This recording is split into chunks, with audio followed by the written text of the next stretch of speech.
Good morning, everybody. My apologies, I'm a little bit late, but not only was a very long night yesterday, but I got super stuck in my double hernia in the back, and to put on the socks this morning was really, really hard to do. But now we are back on track. Commentaries is on, and so welcome everybody. This is 9:30 over here in Helsingborg. We had the pleasure to see a 300 game for starters. That's quite a start in the morning, we could say. Coffee was working really good for Kevin over there. Lovely strike on the 12 frame. And what we're going to do is we're going to try to get everything updated as soon as we can. I'm going to start going around so I can let you know who's bowling and who's bowling everywhere. So if we go all the way to lanes 1 and 2, we find Dennis Lidenhart, Eddie Claesson, Sarah Kassen, and Chase Nader. On lanes 3 and 4, we can find Mike Ong, bowling with Zach Wilkins, Nate Purchase, and Essi Pakkarinen. There goes Mike Ong. Looking good. Not a strong start for Mike with 186 on game 1, but definitely looking pretty good. We see Nate there in lane 4. Slightly short to the pocket.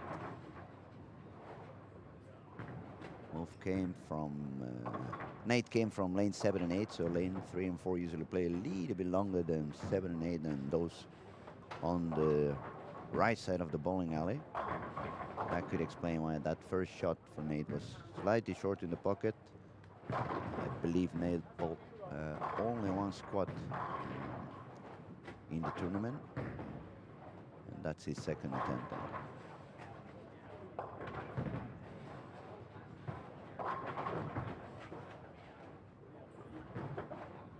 You see his reaction.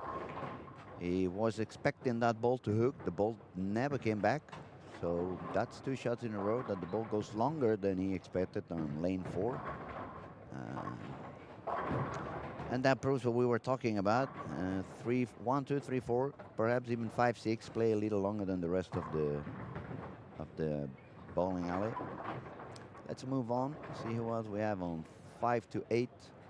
Find Thomas Larsen, Ian Robinson, Kevin Mellin. The guy I was telling you, he just shot 300 on game 1. Bowling along with Richard Teese. Actually releasing now. That was quite far outside, to be honest. Apparently he got a little bit stuck on the approach. We could see he was looking down to his left foot. And then he was talking to the other bowlers in the pair, commenting something. So we guess there was something on the approach for him, or he felt something. Okay, Kevin Mellin. After 300, we see a 9 and a 2-8 over there. Kevin was bowling on 9 and 10, unless I'm wrong. Yes, it was 9 and 10, so he moved 3 lanes to the left. Now he's bowling on 5-6.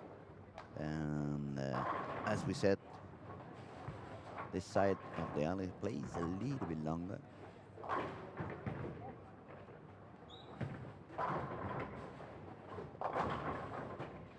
Good shot there for Thomas on lanes 5 and 6.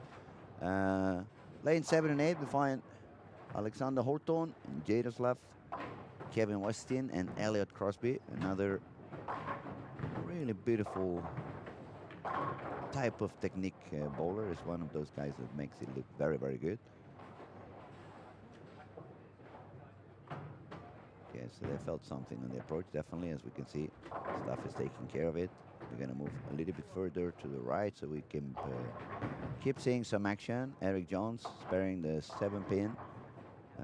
Eric is bowling along Hobart Skok, Emmanuel Johnson, and Sim Henriksar in lanes 9 and 10. And then we go all the way to 11 and 12. We find Adam Axa, William Clasburn, Jonathan Johansson, and Max Lorenz.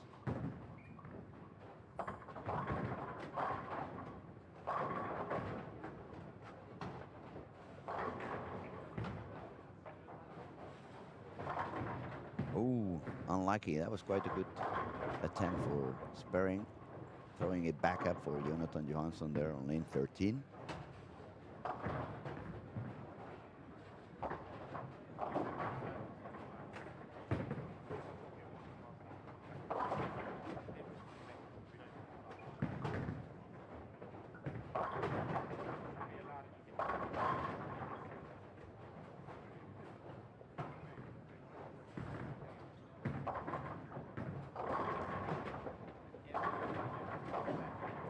Let's move one more and see what else we find over here. We find Ben Robinson bowling with William Svensson.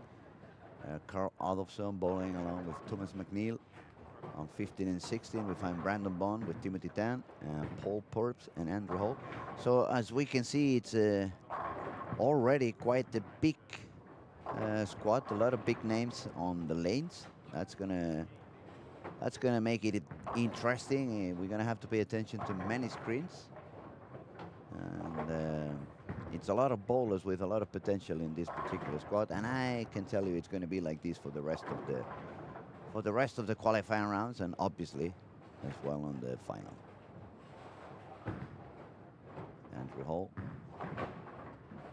throwing it quite outside again.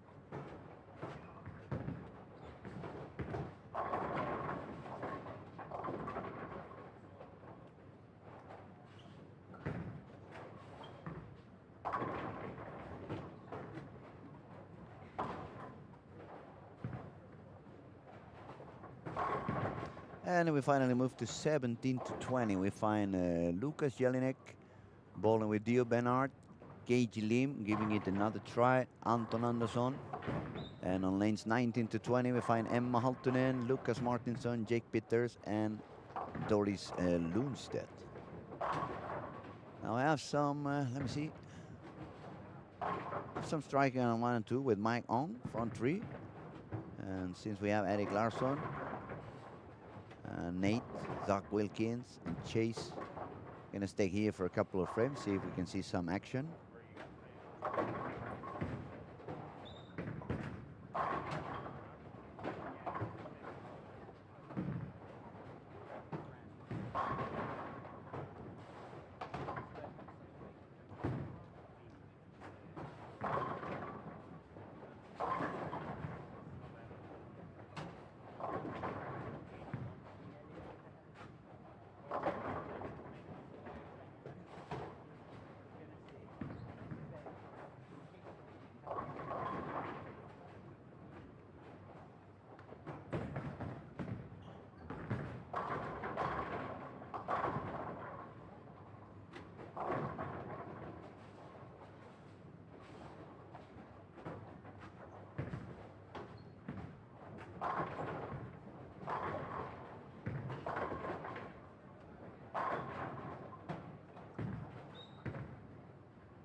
Okay, I have good news. I managed to get the scores updated. The screen was a little bit hidden for me. I'm going to give you the top 10. Current leader, as we said, with the perfect game to start the morning.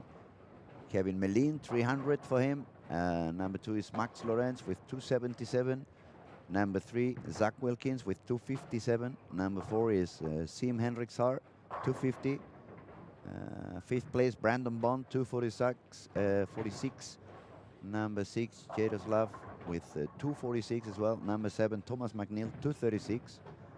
Number 8, Nate Purchase with 233. Number 9, Eric Jones, 228. And number 10, Thomas Larsson, 228. So quite many big names out there. It's a lot of talent on the lanes already from squad 1 today. A lot of action, 4 squads today.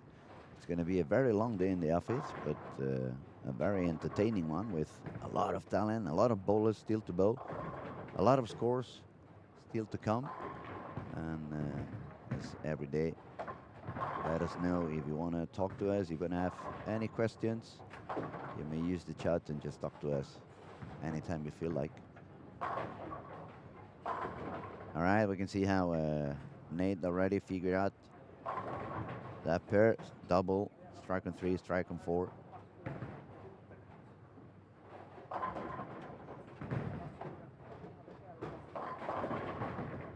All right, a lucky one for Mike Ong there, tripping the 4. It felt like his hand was a little bit more around the ball this time. Bit more of backhand reaction. But he managed to get the strike. One more for him.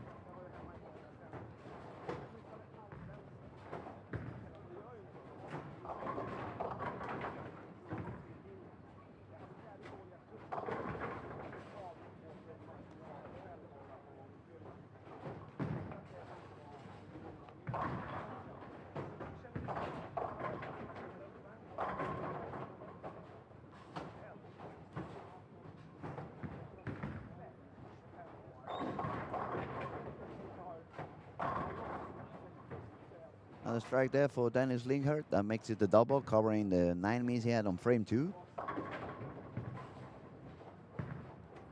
And a double as well for Zach Wilkins. That makes it double 9 spare double.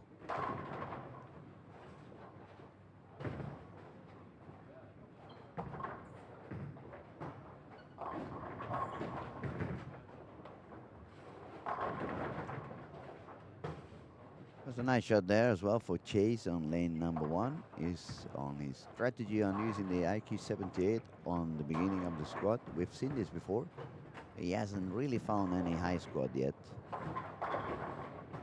Oh, good try there for Eric Larsson. Ball really good yesterday on the second squad, second and last squad of the day. Since the evening was very busy with that super fun match between Team Tackett and Team Iceland. That was a lot of show going on there, and it was all for a good cause.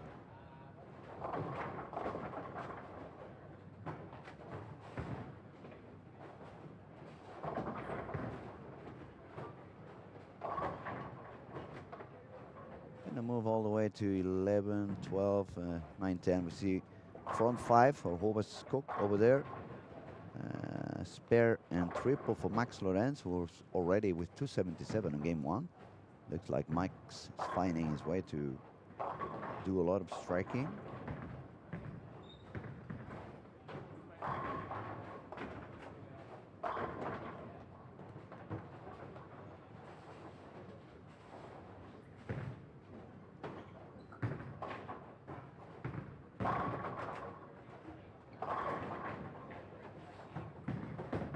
Just been told I said it was Team Iceland. I meant Team Iceman. Coffee is not fully yet in the system. Still drinking it. So it was Team Tackett and Team Iceman. So the Captain America and Captain World for yesterday's event, which was super fun. The crowd was loving it. After me, there was a lot of high scoring, and it was super cool. If you want to see it, everything is hang on our YouTube channel.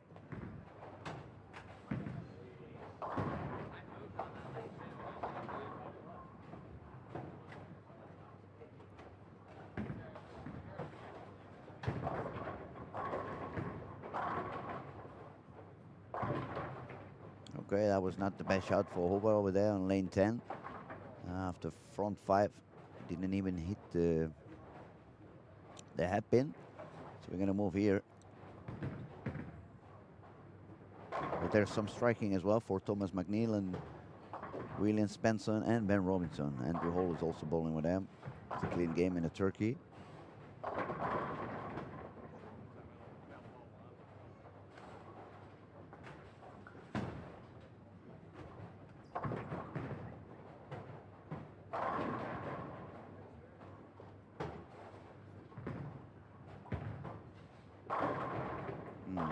Pin there for Andrew Hall. Looks like he has very little room, even if he's sticking very long on this kind of a strategy, staying outside with the urethane.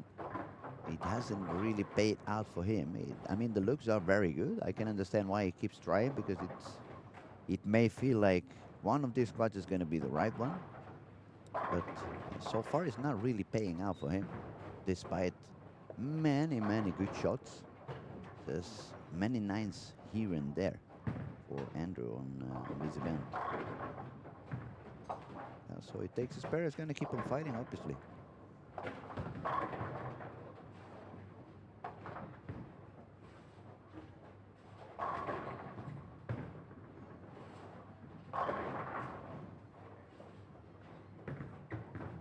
Now Williams Benson on lane 13.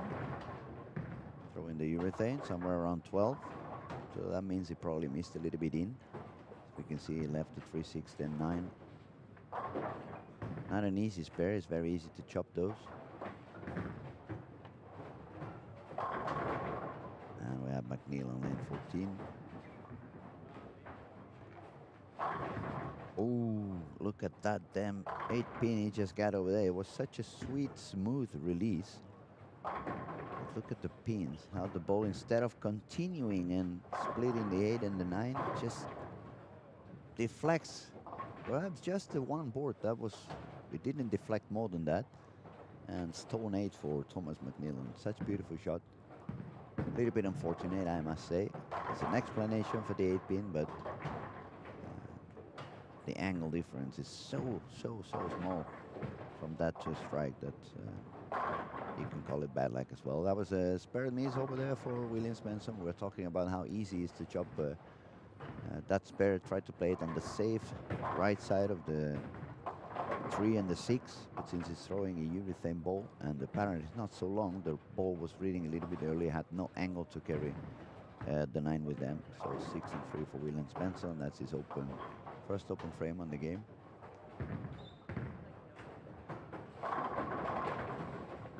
Let's see who else we need to pay some attention to. If we go all the way to the right corner, we can see front 6 on lanes 17 and 18 for Anton Andersson. The bowler who can score really high whenever he finds the spot on the lanes. We have a bunch of you over here this week.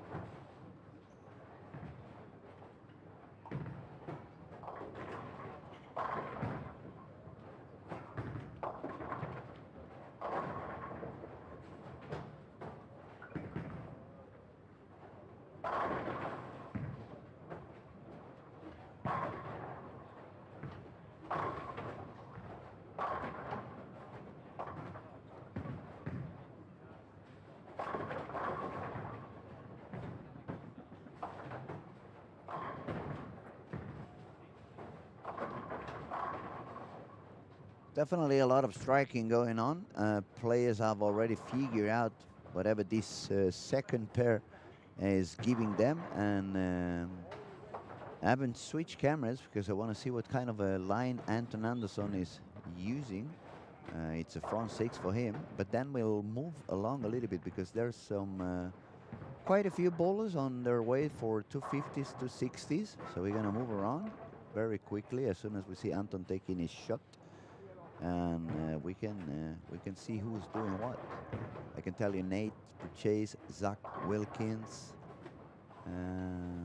Jonathan Johansson, Max Lorenz, and Ben Robinson. All of them are on their way for a possible 250 to 60 game.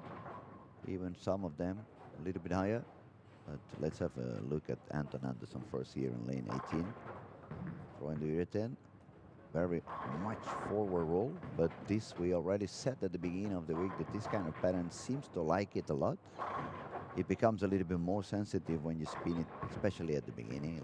Later on the squat, when the lanes open up, you can spin it pretty much as you want, but not at the beginning. It becomes a little bit too sensitive.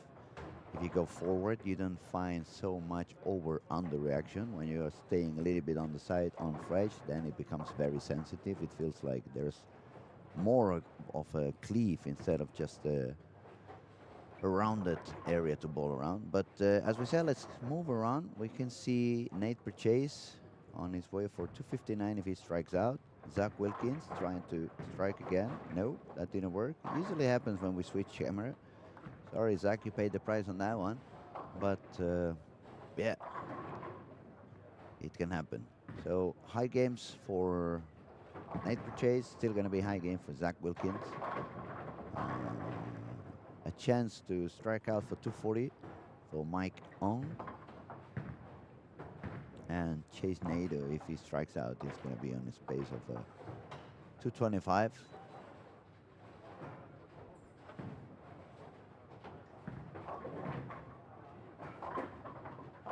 I hope it's not a fire alarm. I'm not set for running today.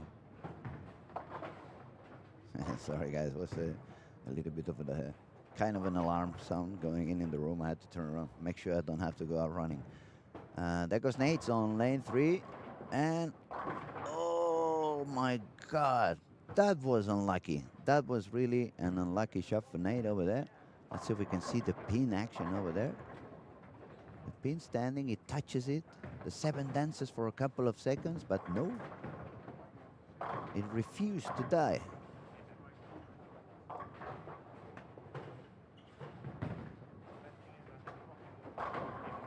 Solid 10 there for Mike Ong, and isn't that a way of jinxing everybody? We switched to this camera because they were all striking and not even one of them got a strike on the next shot.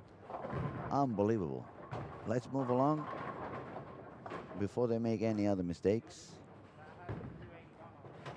Kevin Meline, after a 300 game, started with spare, open frame, strike, spare, but now 3 in a row. So I believe Kevin already figured out what he wants to do on this lane 5 and 6. Everyone else on the lane is not really doing very high. Not Ian Robinson, not Richard Tees, not Thomas Larsen. But they have some strikes and they have a couple of frames to go, so they can all clean up their games and stay on par or a little bit above par, which is okay when it's a tough pair or a game that you took a little longer to figure out what you needed to do over there. If we look at 7 and 8, we see some strikes for Kevin Westin on his way for 239 with a strikeout. Elliot Crosby could be on a 222 with a couple of open frames and splits there. And Alexander Horton, it's going to make it 212. And Jaroslav can go all the way up to 228.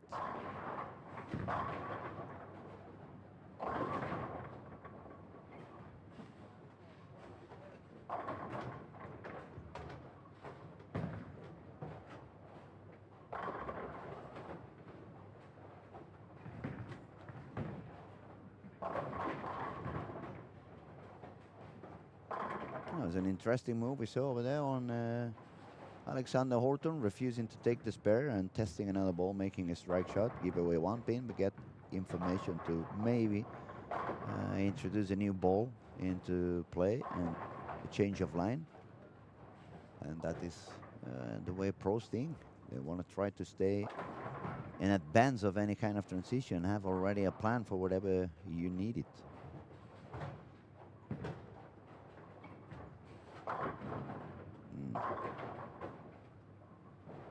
Good game over there for Kevin with 238. Well, it's a stone 9 over there for Jaroslav. Okay, move 1 more pair. They're almost out.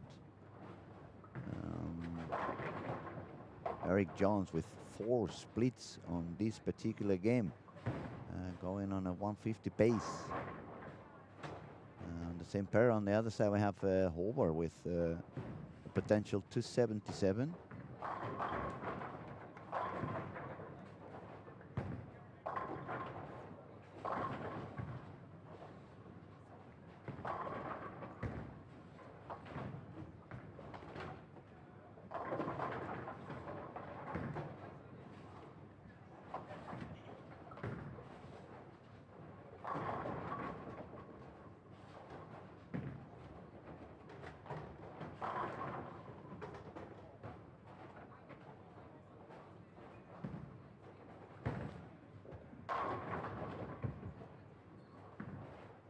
Have a look, see what Holber can do here on lane 10.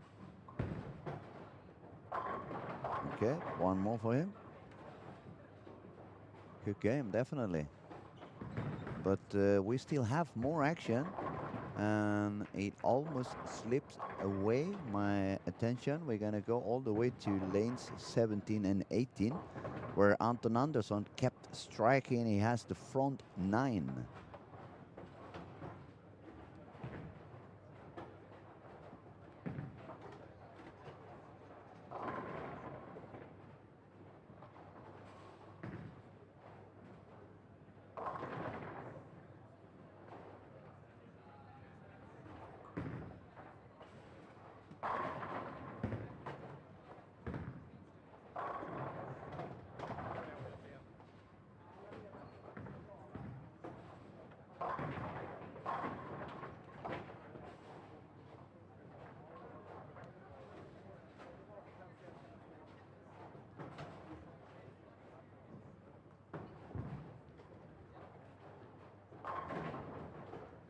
Nice strike there, and the 10th for KJ Lim. We saw a double also, or actually 4 in a row, but doubling on the 10 for Lucas Jelinek on his way for a 222. And a max score of 28 over. That was slightly far left, so it's not going to be as high. It's going to drop down a little bit to about 17 over with his pair. We're going to see one more shot over there on 17 by KJ Lim. And then we'll see what the body Anton Andersson can do on the 10th frame.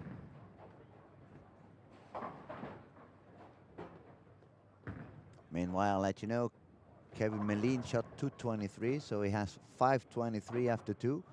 That's 123 over for him. Thomas McNeil, 83 over. Let me see if I see something high up there anywhere.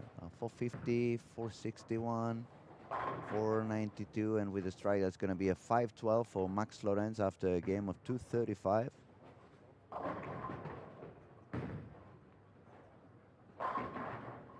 So one more time, we have an early morning squad that's striking a lot. These people may like coffee a lot because they really are doing a lot of striking.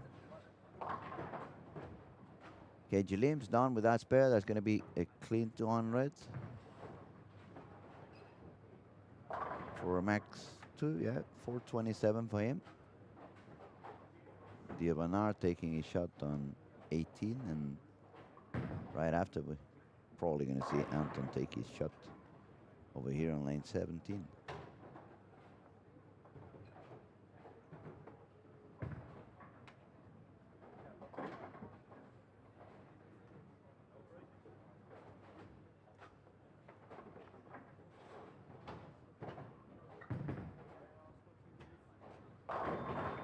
Nice shot there for Anton again. That makes it 10 in a row.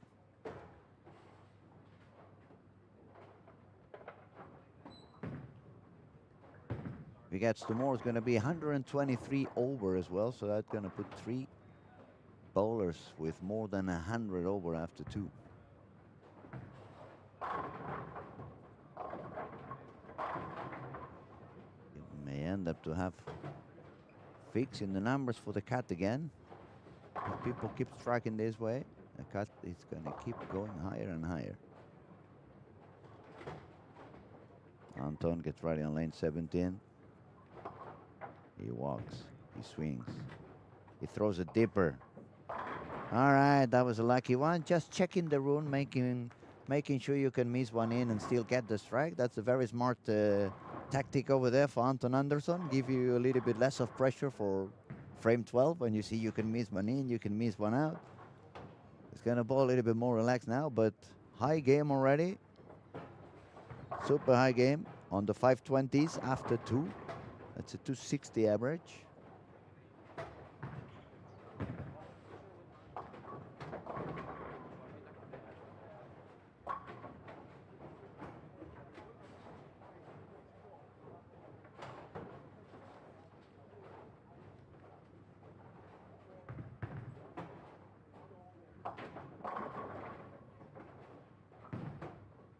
Come on.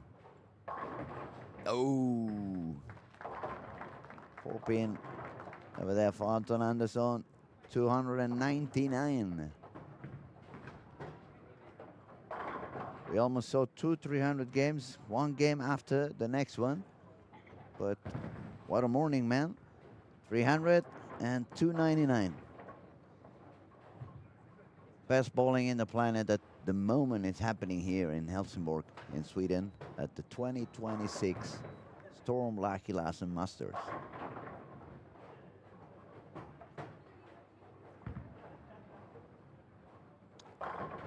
I'm gonna be back in about 45 seconds, 1 minute, with scores updated, and I'm gonna let you know what's the actual standing for this high scoring squad we're having this morning here, Thursday.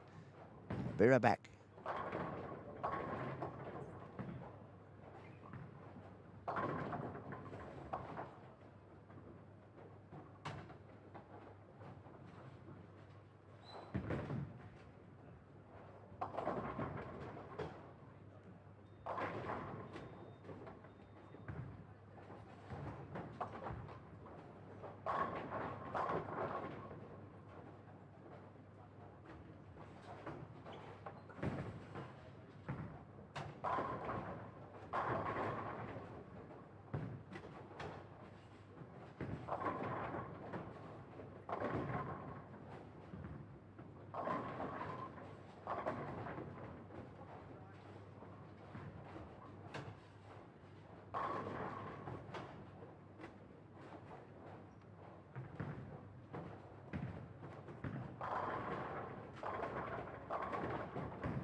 Lovely, lovely. I can give you a proper update now. The scores are already out.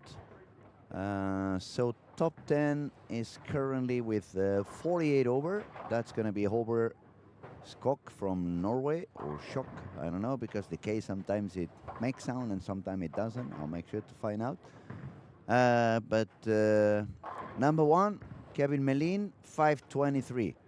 Number 2, Anton Andersson, 522. Number 3, Max Lorenz, 509. Number 4, Zach Wilkins, 490.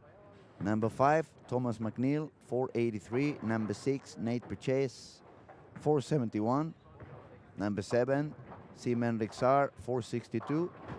Number 8 is Kevin Westin with 461. Number 9, Jaroslav Zapletal with 452. And as we said, number 10, tied with Brandon Bond. They both have 448. That's Håvard Skok or Håvard Shock. I'll find out about that. And in the action, as we can see, we chose quite a good quite a good spot to stay on while we were waiting for the scores to refresh. We see front 4 for Mike Ong. We see 3 in a row for Zach Wilkins, who's now taking a shot on lane 7. Beautiful strike there for Zach Wilkins. That makes it 4 in a row for him as well. And 5 and 6, we can see triple already for Dennis Linhart,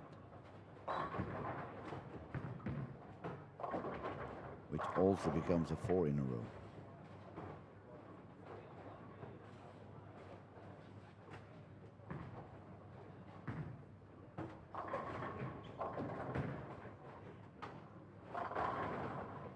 Nice shot there for Eric Jones on lane 6. And we have also Ben Robinson in front 3. Brandon Bond front 3. They're both on 17 to 20. And we had also Emma Haltonen with front 4 on 3 and 4. Just left the 10 pin over there.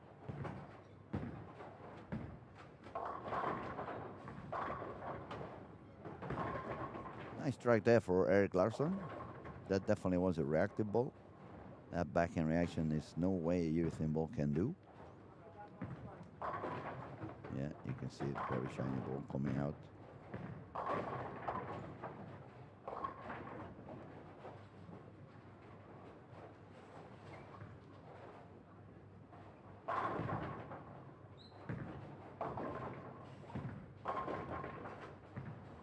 Well, 7-10 there for Dennis Linhart.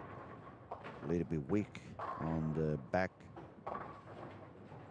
You can see the scores, or at least top 5 on the current squad down on the screen.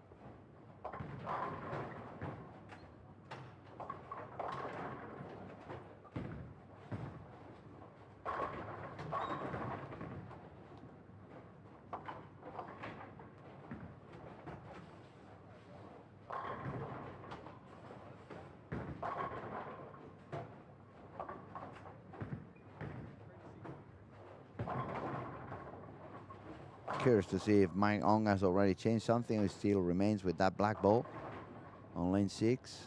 No, still the black ball. Still quite far outside. That one was even too far outside.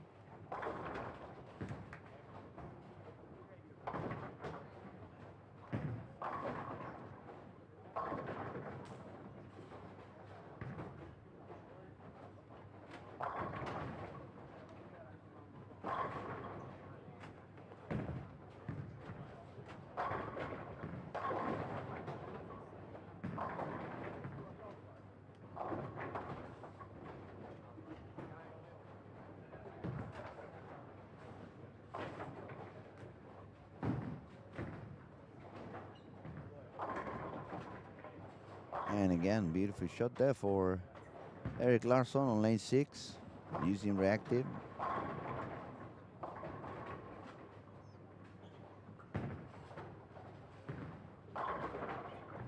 And beautiful shot there also for Eric Jones on lane 5. On lane 5, that was a double for him.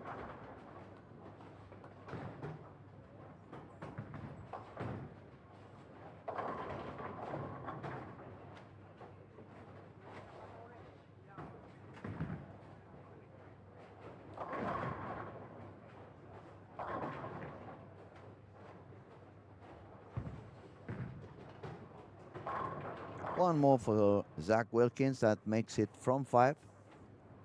Looking very comfortable now. As we said before, Zach Wilkins was with 90 over for the first 2 games of 257 and 233, and now from 5 for him. So looking steady, looking consistent, looking strong.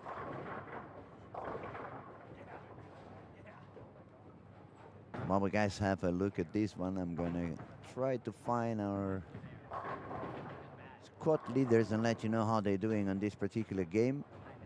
Anton Andersson is on lane 13-14, open frame to start, but then a double.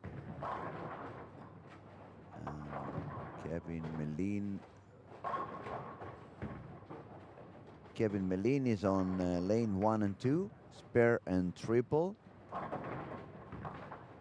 Max Lorenz we can see on the stream, spare, double, spare, spare. Zach Wilkins, we also have him on on the stream right now with this front 5.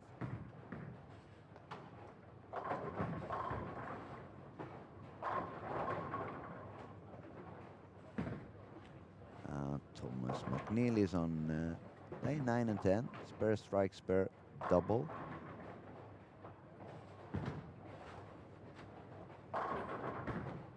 And Nate is also on 19 and 20 with spare and 5 in a row. Ooh, that was a very, very light strike over there. Super late 7-pin for Zach Wilkins. Look at how late that one decides to fall. Well, the reaction is, thank you, Lord, you gave me one.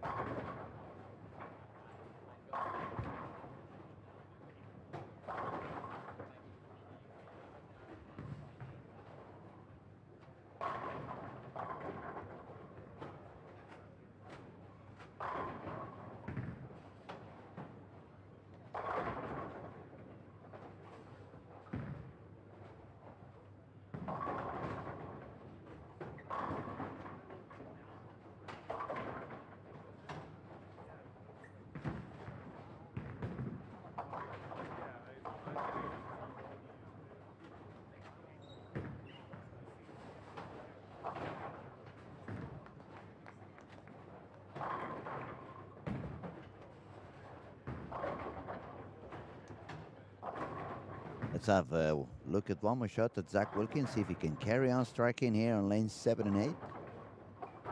And then we'll quickly move around because there's a lot of striking going on in quite a few other pairs in the alley. Hope I don't jinx them, even without going there. You never know as soon as you mention it. Okay, one of them made a strike as well, so not jinxed. One more there for Zach Wilkins as well.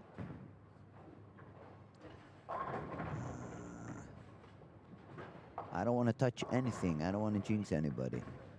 But I can tell you there's a lot of strikes happening on specifically 17, 18, 19, and 20. We have front 6 for Ben Robinson. Front 7 for Brandon Bond. We have spare and 6 in a row for Nate Purchase. So I'm tempted to bring you there, but everything's working so well for them and so for Zach Wilkins here on the streaming that I don't want to jinx anybody.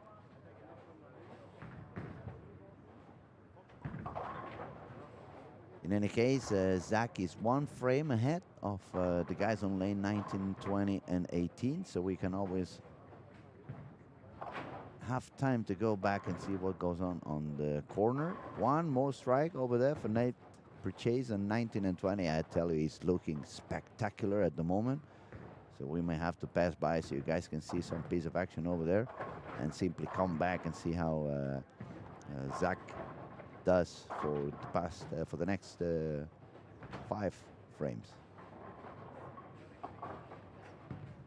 We're just gonna wait and see one more shot, and then we can start jumping from one corner to the other, try to see all the action.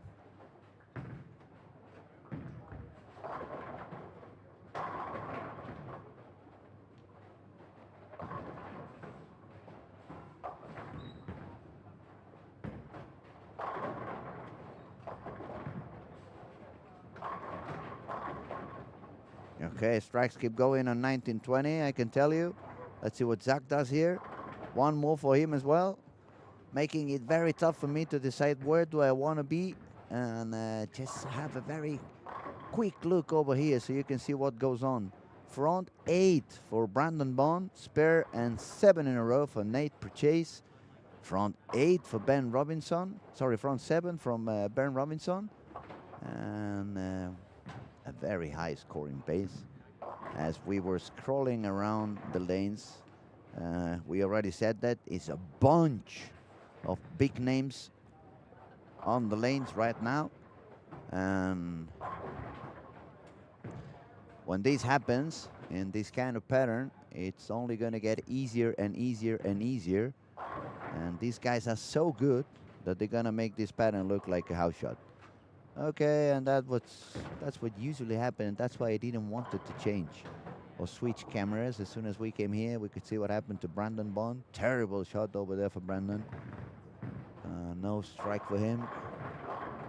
We still have Ben Robinson and Nate. Let's have a look at Nate. He's looking terrific.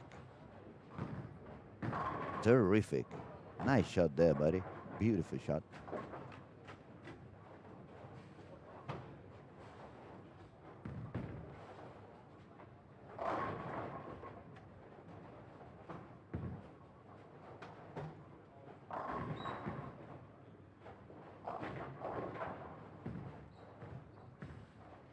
Let's see. Zach Wilkins. 9 in a row for Zach. Time to move away. Let's see if we can see number 8 for Ben Robinson.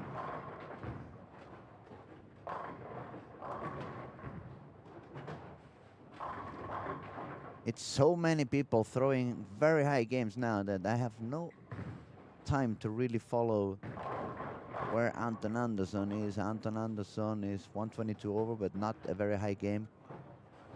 Kevin Melin is, yeah, he still can go for 250. There was a 10 pin there for Ben Robinson, so no 300s on 17 to 20, but a lot of striking, definitely. 279, 277. Nate can go all the way to 290.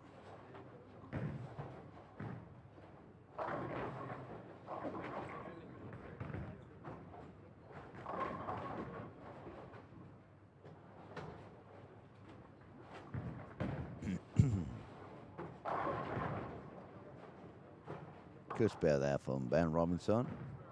And let's have a look at Nate again on lane 20. Yeah, it felt like he missed a little bit inside and the ball did touch or trouble through the oil a little bit longer. And when it did hit the pocket, the ball was still, was a very late change of roll. From hook to roll, and but beautiful game for him. It's going to be a 269. Oh, what happened over there on Brandon? Let's see if I can still catch what happened. Wait, it was a little bit too late. The only thing we could see was the ball falling down the gutter, but he had a strike there, so nothing bad really happening. No, not 277, 267. But good enough. Let's go back to Zach Wilkins and see what he can do on the 10th frame. We can see Jonathan Johansson also is going to make a 279 game with one more strike.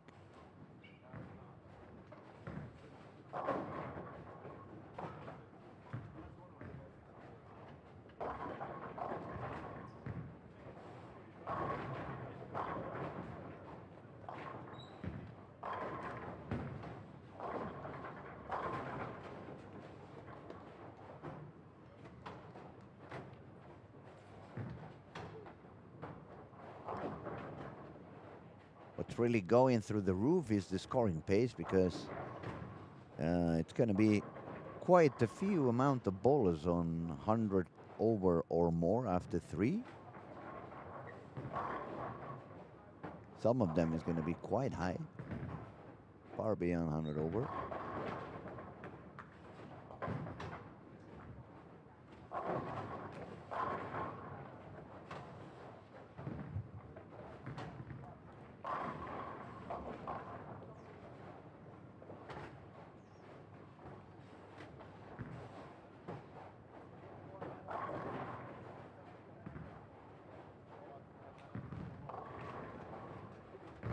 One more for Zach, front 10. Nice shot there.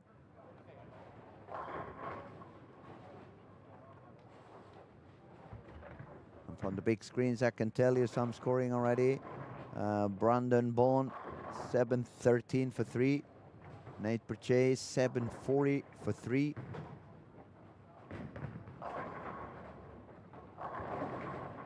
As you can see on screen, Jonathan Johansson, 95 over. Max Lorenz gonna try to get one more strike and go all the way to 147 over.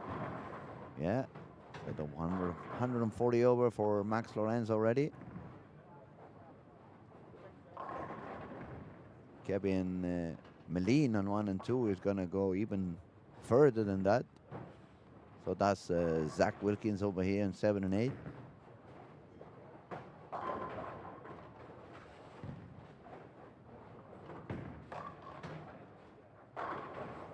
There goes Zach.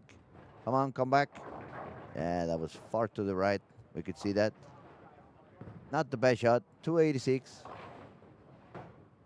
But look at the overall score. It's going to be 176 over.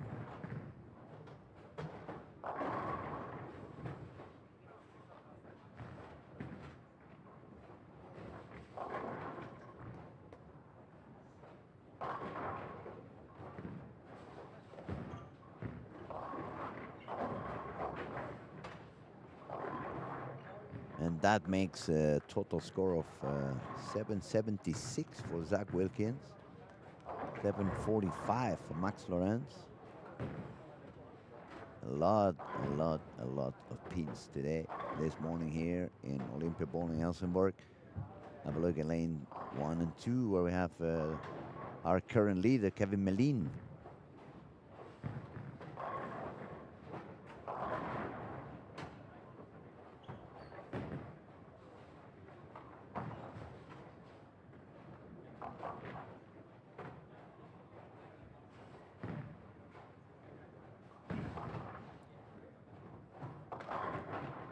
And have a look, see what Kevin end up having on the 10th frame. He can go all the way up to, let me count,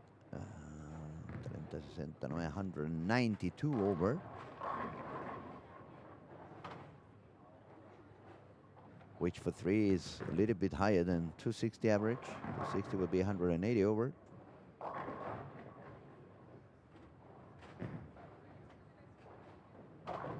So as we predicted a little bit earlier, the scores are going through the roof on this particular spot. A lot of talent on the lanes, a lot of amazing bowlers. You can see some bowlers with games of 230, 230, 220, and they look like amateurs. So a lot of strikes happening. That was a little bit unbalanced on the foul end there for Kevin Melin. Missed a little bit outside. Did manage to hit the pocket. So 10 pin for Kevin Melin. Could be an easy spare.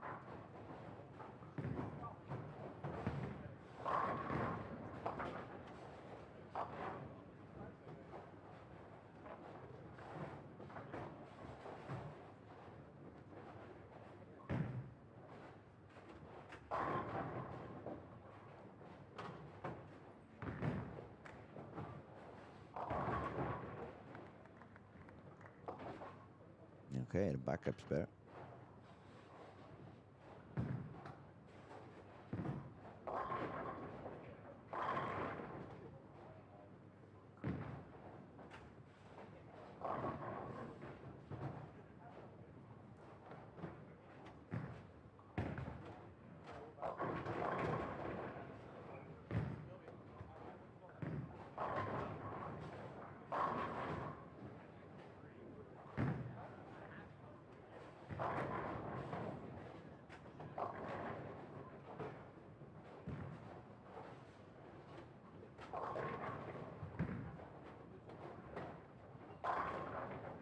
That was a better shot there for Kevin Melin. Much better balance, more grip on the ball. Beautiful strike, and 248 for a total score of 771. 171 over for Kevin Melin. After that, 300 to start the day, 223, 248 on games 2 and 3. We see Anton Anderson struggling a lot on lane 13 and 14, but the lane must be a little bit tough, because if we look at everyone around, they are having quite a low scoring pace. KG Lim needs to strike out to make the par. Emmanuel Johnson, even with a strikeout, it could only be a 190. And Anton has a couple of open frames, so he needs to strike out for 190. Anton was 122 over, so dropping down to 190 is not going to make him too happy. He's going to drop down to 90 over. That's going to force him to do another 3 games with at least another 690.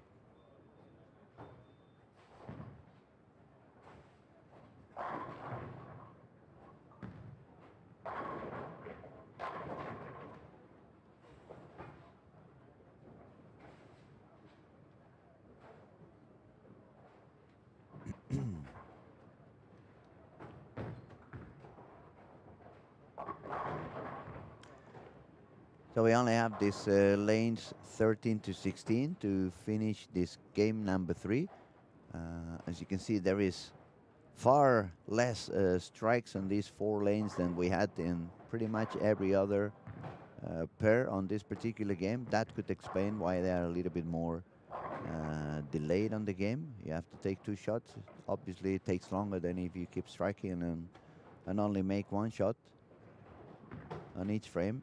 But we're gonna see how they end up, and then we will again refresh the scores and give you a proper update on what are the standings on this squad number 16 here on Thursday, 27th of August. Early morning squad, 9 o'clock. Storm Lucky Larsen Masters 2026. So as I said, we'll be back in a minute with a proper score update.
Okay, I'm back. Have a proper update for top 10. Currently, Mr. Thomas Larsen is sitting on the. That did sound like Guardiola Larsen. Let's go back.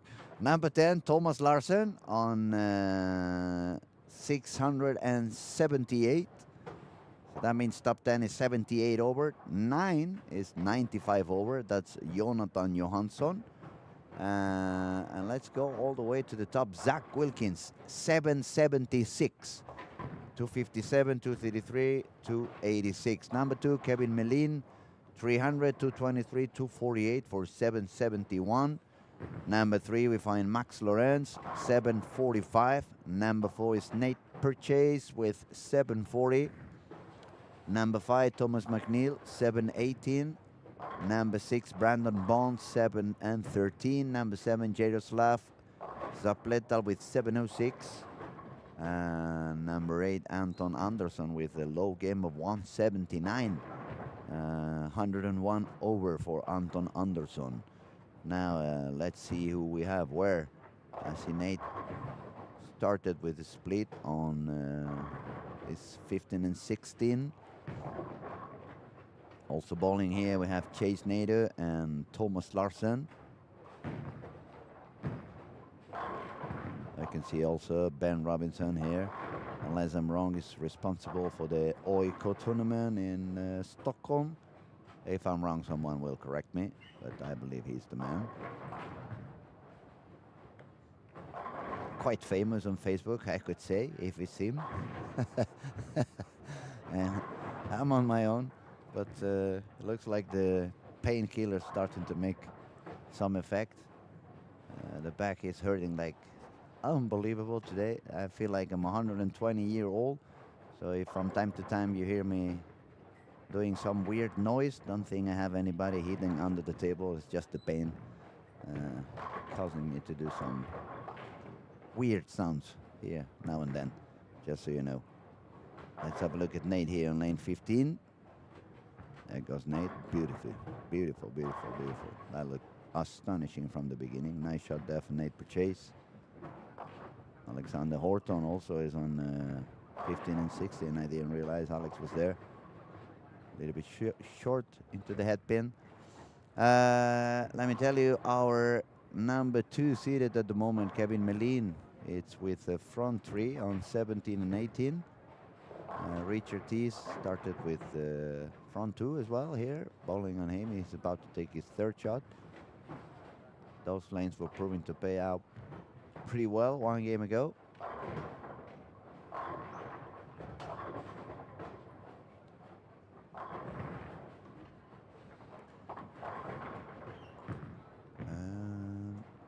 Yeah, so we'll have to keep an eye again on our number 2 seeded Kevin Melin, front 3, as we say, 171 over after 3 games. I'm trying to find Zach. Where did Zach move this time? You guys give me a second so I can find him. Should move to the right, I guess. So it should be 3 and 4 perhaps. No?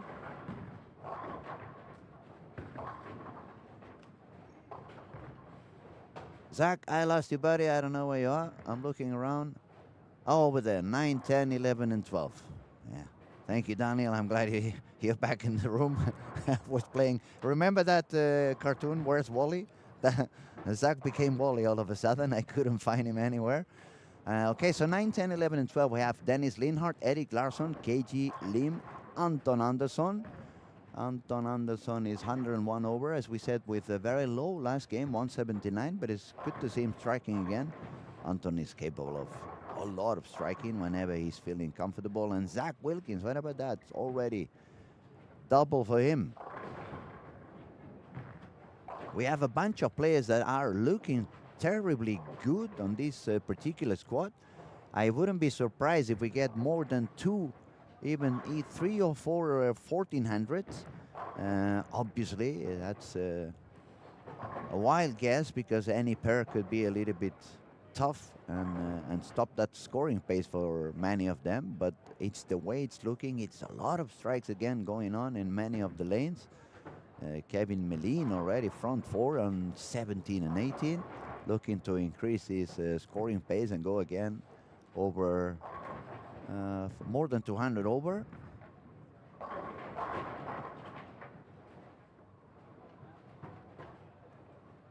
And the Swedish Emma Haltonen also, she's doing quite okay again. A couple of high games now in a row. Looking stronger, a little bit more consistent than she was doing yesterday on the first squat she bowled, or 2 days ago. I don't really remember when it was. Too many bowls, too many squats to remember exactly when was what. But as you can see, she's bowling quite confident. If you want to follow, she's on 7 and 8, bowling along with Lucas Martinsson, Paul Purps, and Andrew Hall. And have a look at Zach Wilkins here on 11 and 12. See how he's looking at the moment. A little bit deeper than he was on the previous pair. Solid 10 over there for Zach Wilkins. But looking consistent, looking good. Not getting himself into any kind of trouble or difficulty. Daniel, since here I'm going to ask you. I said before, Ian Robinson is the responsible for Oiko Stockholm. Yeah, okay, so I was right. And then I had one more question that you may solve. It's a Norwegian bowler. He was doing a lot of strikes, and his name starts with SK, and I'm not sure if one of those Ks that sounds like a K or like a sh, skok or shuk. Let's see if I can find him in here. Hem. Skok. Okay, so it's a noisy K.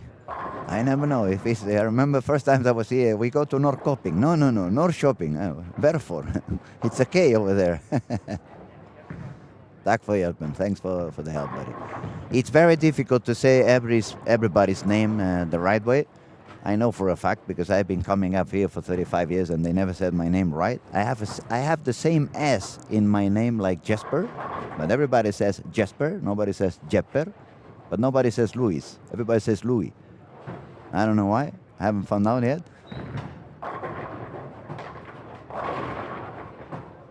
But I get the point. So, Kevin Melin looking for another strike here on lane 18 and keep increasing his super high scoring pace. Not a bad balance. And another beautiful strike there for Kevin Melin. Front 5.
So we saw the fifth strike over there for Kevin Melin.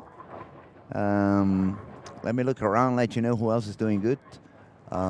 Timothy Tan started with a couple of open frames, but now 4 in a row on lanes 3 and 4. Some striking also on 5 and 6. 3 of the guys with the triple. Emma Haltonen again, triple, spare, and double. Eric Larsson, double, spare, double. Double for Zach Wilkins, a double for Mike Ong. Double here for Elliot Crosby as well. Spare, spare, triple for Alexander Horton. Spare, triple for Jadoslav. But the highest score at the moment is for Kevin Melin, so we're going to stick on to the streaming on 17 and 18. Can he get one more? Yes, he does. Front six for Kevin Melin. Looking strong, looking consistent, looking happy.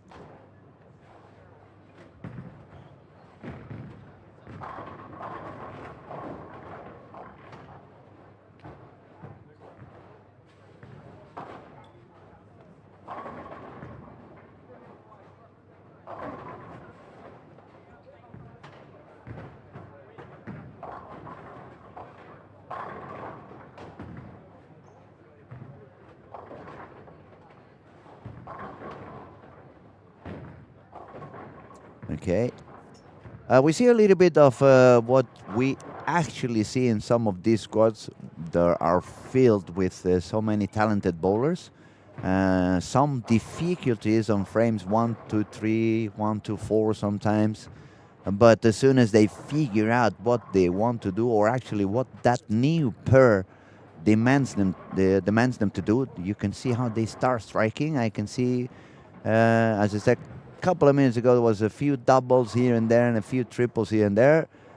Some of those are already a 4-bagger, 5-bagger, a couple of triples. So yes, scores are again going higher. Scores again are improving.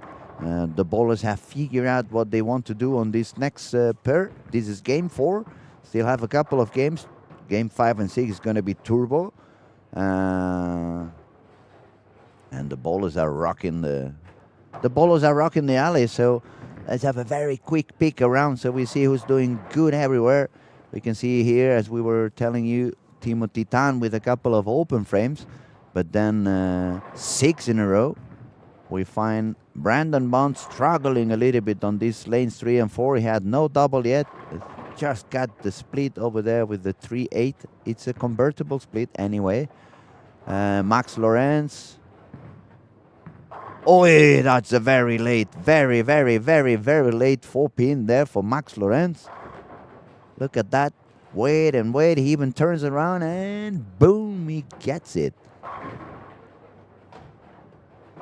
But wasn't Max, actually. It was Jonathan Johansson.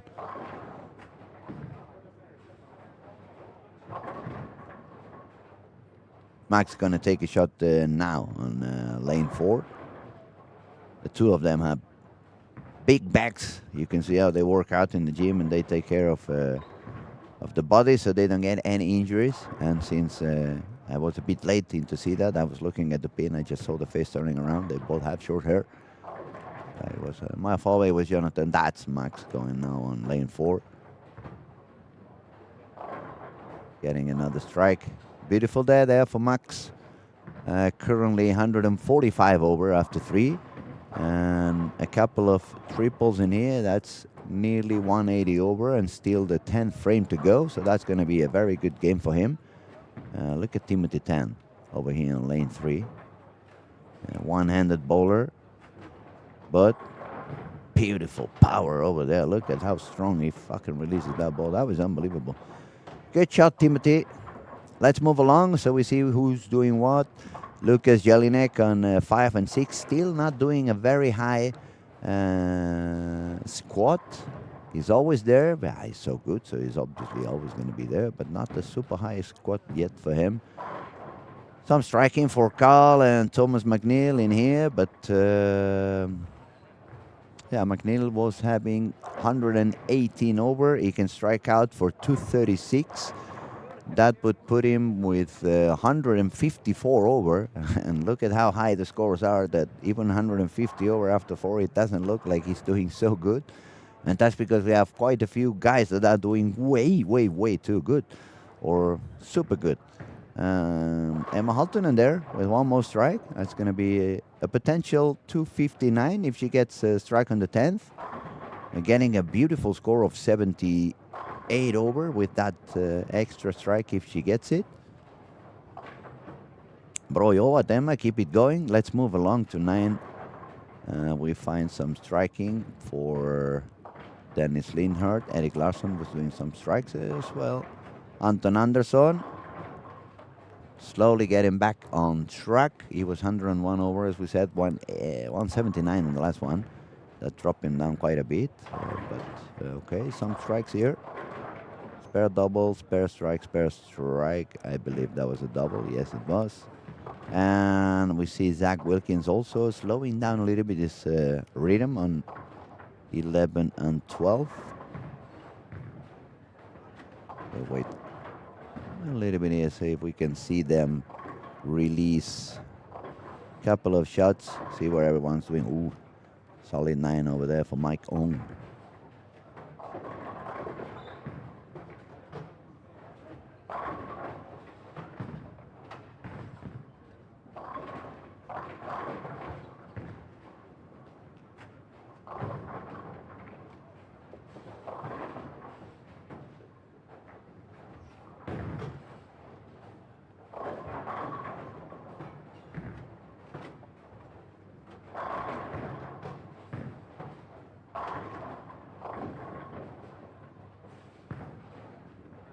Easy spare for Mike Ong here. And meanwhile, I can tell you, we will quickly jump to 17 to 20 once more because Kevin Meline just made his 9th strike in a row. He's going to have another chance to go perfect on today's squad.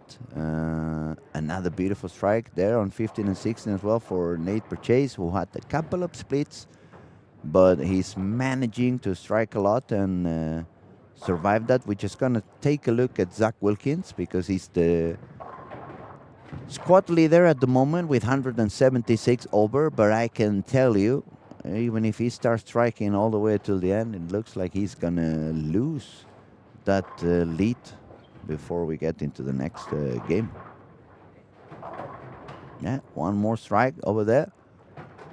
Let's move around so you see what's going on here. A lot of strikes for Alex Horton, a lot of strikes for Jadoslav, a lot of strikes for Nate Purchase. All of them are up there, so it's going to be increasing the scoring pace once more. But not only that, if we look at our number 2 seeded front 9, already 181 over, with 90 more pins yet to come out on his score. If he strikes out, it's going to be a 271 over, which is very, very high for 4 games, especially on the PBA pattern. Not the hardest pattern ever, but obviously it's not an easy pattern. I'm pretty sure there's someone there watching like, I bowled to 30 also when I bowled my night league, but let me tell you, it's a very different pattern where you do that. That's what these guys are playing on. So I'm going to update you some of the scoring. Max Lorenz struck out for 258. So it's 203 over for Max Lorenz. And he's going to be far from the lead. Can you believe that? 200 over for 4, and he's not going to be even close to lead the squad. That's how high the scoring pace is this morning. I'm sure some of the PBA guys that stood long in the party last night when I was the DJ, when they show up for squad 2, they're going to open their eyes like, what you guys did this morning. It's a lot of strikes going on. There was one more for Nate Purchase as well on 15 and 16. Can strike out for 247. And a max score of 187 over. But even with that 187 over, he may drop down to 3rd position, even 4th position. This squad. It's a lot of striking going on. Depends on what Zach Wilkins manages to score at the end. Zach made a few more strikes. He can go all the way up to 255 if he strikes out. We'll see. For now, since Zach is on 2 frames to go, we're going to stick here and see how Kevin Meline can finish his game number 4.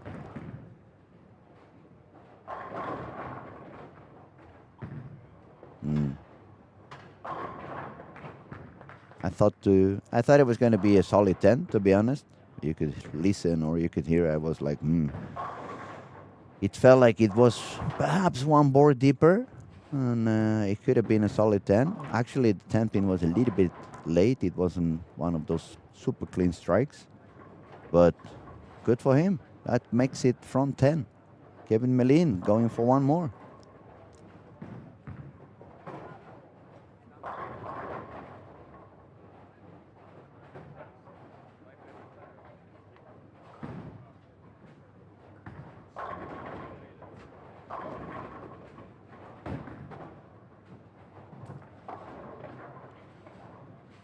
Okay, there's Kevin. Gets himself in the approach, starts to focus. He walks, he delivers. And yeah, that looked a lot better. That was more on the spot. In the meantime, I can tell you Alex Horton struck out for 277. Nate Pache struck out for 247. A lot of striking. I'll just show you very quickly so you can see before Kevin takes his last frame. We'll be back there. Don't worry, I'm not going to miss that one.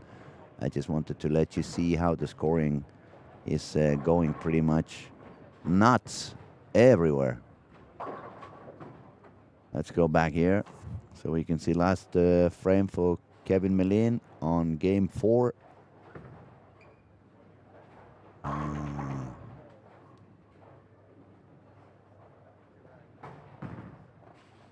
There was a lot of striking on this game again. A lot. So, Kevin Melin walks, swings, delivers. It went out. Let's go. One more. Oh! 9 pin for Kevin Melin. 299. So that means he shot 300, 223, 248, 299. 1070 after 4.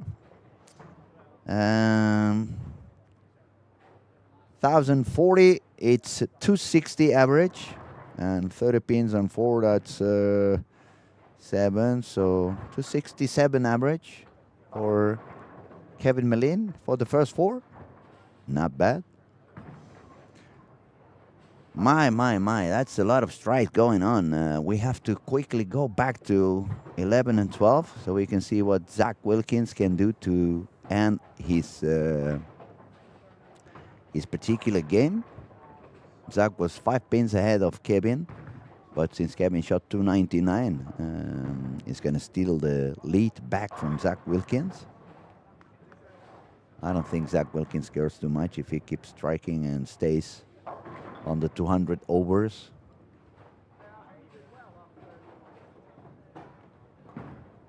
Which is exactly what he has at the moment. Every strike on the 10th frame is going to give him 10 extra. That means he can go all the way to 220 over.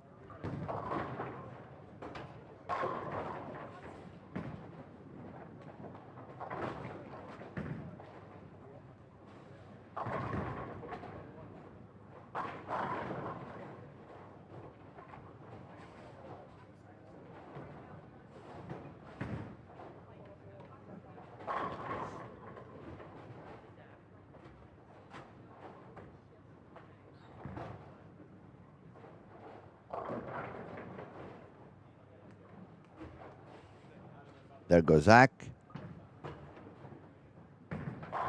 One more for him. Looking very consistent. It's quite different than some of the guys we've seen with super high games and the rest like in the 220s. On the other side, Zach is actually having 250, 230, 286 on his way for a 255. And the scoring pace is unreal. Unbelievable today. We're just gonna have a look at Zach's next shot. He's not gonna remain on the lead. It's dropping down actually for 50 pins behind Kevin Melin. Even with that strike for Zach Wilkins, 255. He's gonna be 220 over and 50 pins short to the lead on this squat.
All right.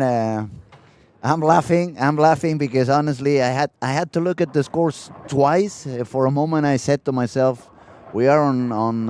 Are we on game 6 already? Do we have 5 games bowled?" But no, it's only 4 games.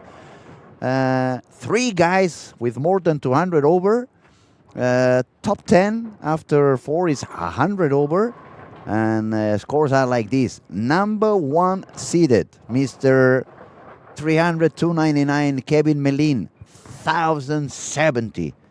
That's 265, 266 average at the moment. Zach Wilkins sitting second, 1030. So that's 30 pins above the 250 average. Number 3, Max Lorenz, 1003, 250 average. Number 4, Nate Purchase, 987. So you shoot 987, which is 27 pins above 240 average, and you are sitting 4th in one squad, not in the whole tournament, in this particular squad. Number 5, same thing, Jaroslav, 240 average, 962. Number 6, Thomas McNeil, 933. Number 7, Anton Andersson, despite that low game of 179, 927. Ben Robinson, 909 with 157 on game 1. Look at Ben Robinson, 157, and he's already 109 over. That means he shot 160 over on the last 3 with games of 257, 258, 237. Number 9 is Brandon Bond with 104 over after 190. And number 10, Jonathan Johansson, 100 over. Number 11, Emma Haltunen, 78 over. Emma is going to be trying to scroll all the way up, and if not making it enough through the regular cut, she may have a fair chance on the ladies spot. There's a couple of spots for the ladies. There's a couple of spots for the juniors. Those are the under 21 category. There's a couple of spots for bowlers over 50. There is 4 spots for the early birds. That's all the squads we bowled all the way till Monday evening. And finally, we have a couple of spots more through the turbo, which is the highest game on game 5 and or game 6 that has not qualified for the final. So many different ways to qualify, many different ways to make it into the final. I'll just put it out there so you really know how many different ways you can qualify into the final. And okay, we're gonna look around people who's up there. Emma Haltunen already strike on frames 1 and 2. Nate Purchase strike on frames 1 and 2.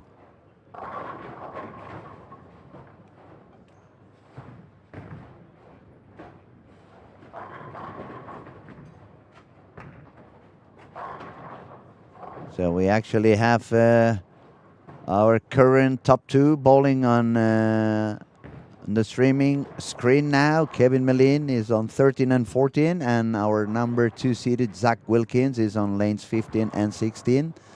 So let's have a look on how crazy the scores are going to end up being. As I predicted on game 2, I wouldn't be surprised to have 3 or 4 1400s, and actually we are on that way. And this is what happens when you have a bunch of good bowlers putting all together. They have figured out the lanes. Not really many amateurs not knowing what to do and creating a little bit of chaotic transition. On the contrary, the transition is becoming much clearer. And that's only making the lanes a little bit more and more open, giving them even more room back there in the breakpoint area.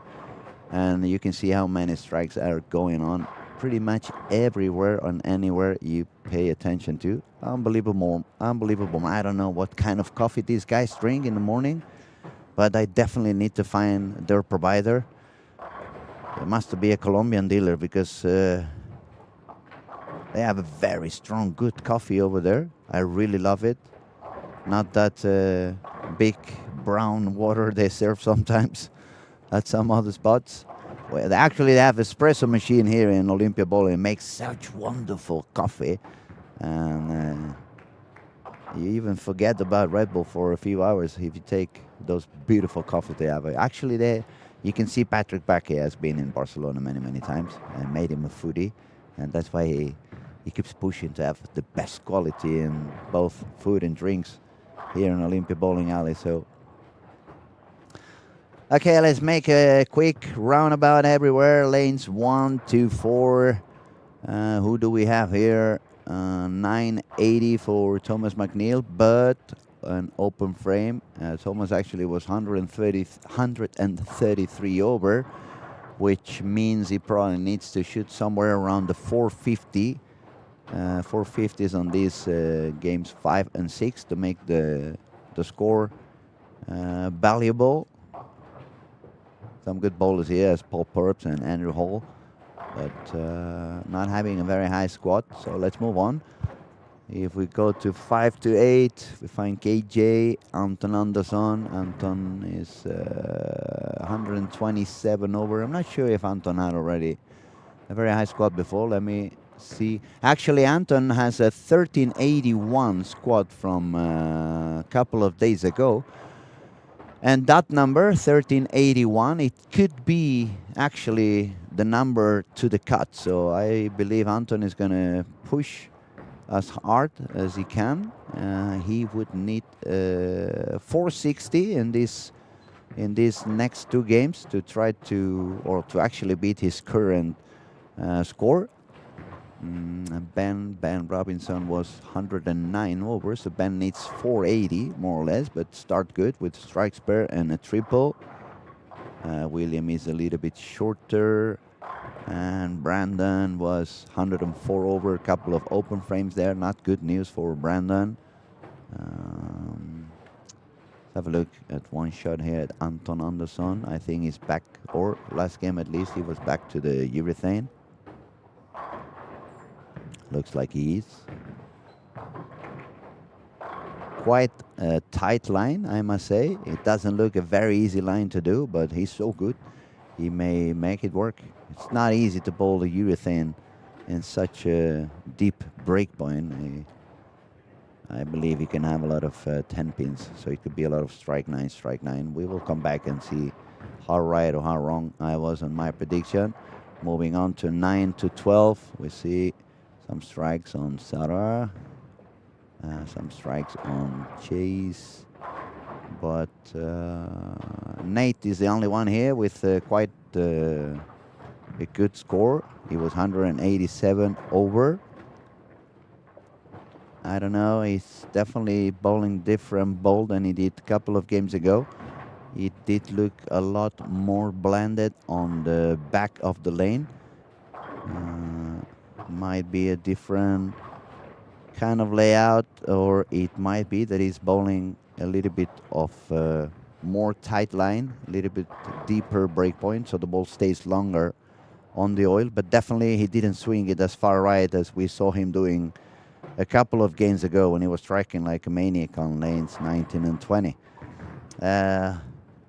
Nate said he's gonna come by the booth during the day, do some commentary, so let's ask him later on, see if he remembers. Also we will check on him, a couple of extra shots now and here and there, so we make sure maybe it could have been just a shot that he missed a little bit.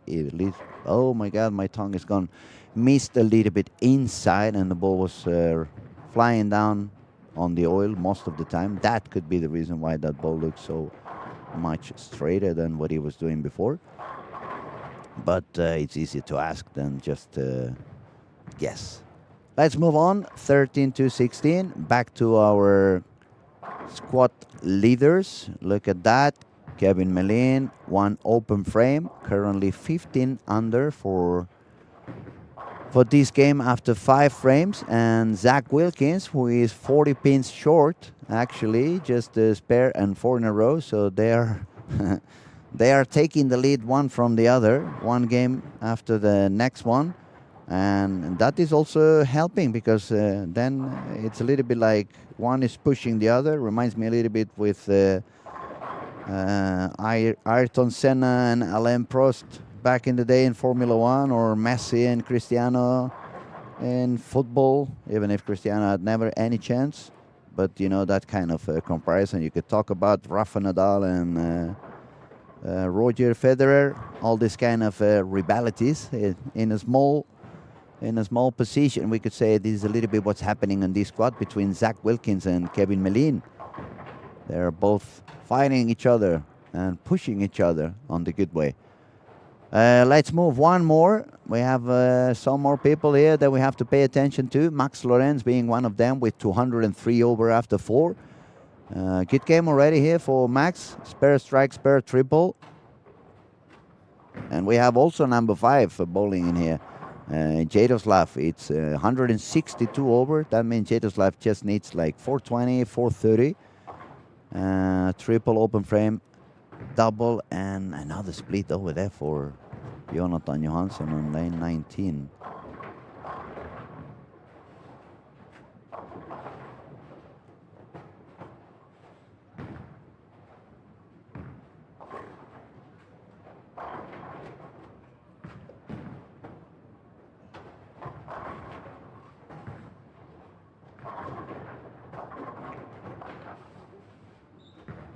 A little bit less striking this time on game 5 compared to the previous one. Some striking, obviously, just a little bit less. But it makes all the sense in the world because it was looking like we were bowling on a house shot. So many games of 260, 270 that it was impressive. I'm going to read you some of the last game results. 299, 254, 258, 247, 256, 237. 259, 225, 214, 277, 269, 246, and 222. So that was quite a big amount of high games on the last game in this squad. Even some of the bowlers that were below par had high games. So yeah, the scoring pace on this particular squad is super high. We're gonna have to ask our Kegel man. Did you change the pattern? Did you forget to bring it back to the PBA one, or did you just put the league pattern from the weeks? Jokes apart, but these players are so good. And as I was telling you a few minutes ago, when you put a bunch of good players all together and they have already seen and they have a clear picture on what kind of shape they want to or they need to produce, then it's a lot of bowlers using the same area on the lanes, and that creates a much bigger room.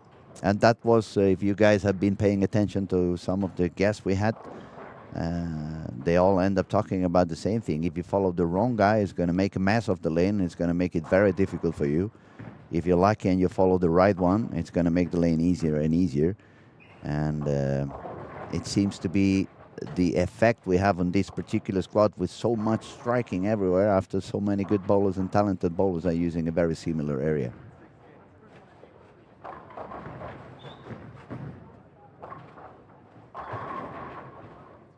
So let's have a look at Max here on lane 20. Can he keep striking like a machine? Oh yes, a beautiful late 7 again for Max Lorenz. That makes it 5 in a row. That puts him nearly on the 240 over. Man, this squad, if it continues like that, it's going to make it 3 bowlers with quite a high 1400, which actually means the top 25, it's also going to go a little bit higher. Yesterday, it looked like 1410 would be more than enough to make the top 25. Now it's looking like that top 25 may go a little bit higher, all the way to even 1415, 1420. We'll see. We will see. I'm gonna try to see in the meantime if I can find the actual general standings to let you know. We have top 10 at the moment is 1429, and we are almost at the half of the event. So if it's 25 bowlers, we have 15 of them with 1400 or better. 1413. It's number 14 now. 1416. That's Oliver Dahlgren. number 13. So 12 more people shooting over 1410. It could be. It could be. So 1400 felt like it would be enough, or 1410 would be enough for top 25. It's going to be somewhere in there. The actual cut, it's 1342 at the moment, but it's definitely going to go all the way up to around 1370, 1380 if we carry on this way. Super high scoring here in Olympia Bowling Alley this week. A lot of talented bowlers, a lot of strikes going on again. Okay, so let's move back to the lanes where our squad leaders are and see what they do. Kevin Melin is struggling on lane 13 and 14. One open frame, no doubles yet for him. Not that he really should be worried. He's sitting over there with 270 over. So even if he has a very low game of 180, 170, it will still remain 230 over, which is more than enough to make top 25. He just needs a 200 on the last game. Another open frame over there for Kevin Melin. So he's on a scoring pace for 170. That's going to give Zach Wilkins the lead. And it's going to give a chance to Max Lorenz to actually catch Kevin Melin. Now let me find Nate. Where is Nate? Where was Nate bowling? Give me a second.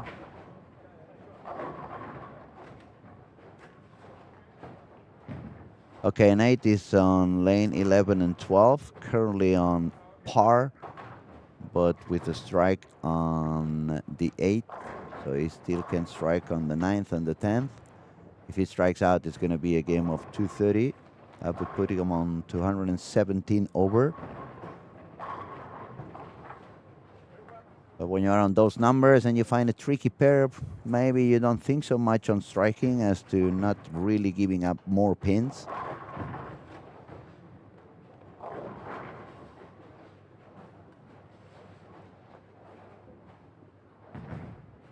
Jaroslav was 5th with 162 over. He's also going to bowl 230 to 40 games, so he's going to go up pretty close to those 200 over. So we may actually have 1400s on this particular squad. That was Kevin Melin. A strike for him. Needs to strike out for a 190 game, but he's already at 200 over, as you can see on his screen, with this last 2 frames to go.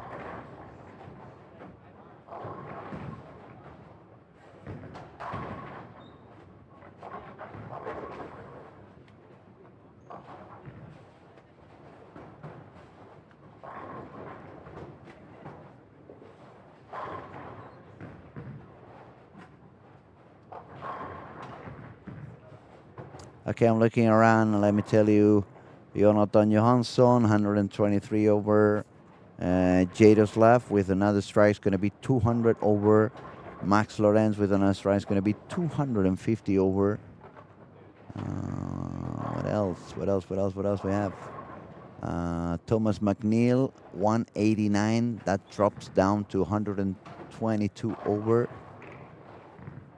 Ben Robinson, 247, 11 and 56 over. Anton Anderson on his way for a 225, maybe 235 if he triples on the 10th. Could go all the way to 160 over.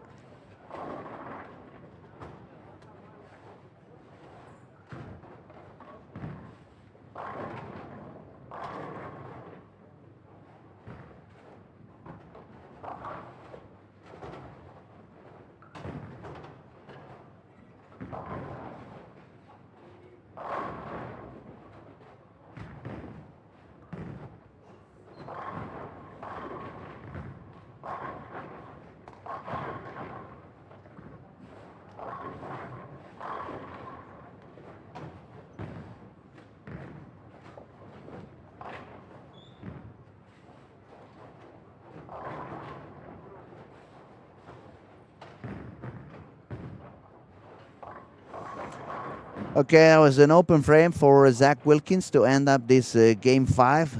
He didn't look so happy about it, but it's still a very, very high score for him. 249 over. But that gives Kevin Melin the chance to strike out and remain on the lead on this particular squad. Let's see what Kevin can do. Now, Kevin definitely did not find anything on lane 14.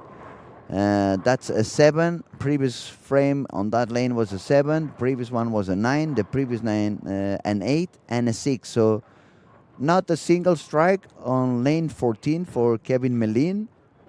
And a 6, an 8, a 9, a 7, and a 7. I don't think he's going to be very pleased with lane 13 and 14. I don't know what kind of traffic he found over there, what kind of feeling he had. When I bowled there, 13 was quite longer compared to the reaction I had on lane 14. Not only moving right twice, a couple of boards did work for me. I had to actually slow hook it on lane 13 to be able to do a very similar shape I was doing in 14. Could that be the factor? I'm not sure. The truth is the last 2 shots on lane 14 for Kevin Melin was 3-6-10, 3-6-10. So that's the ball on the nose.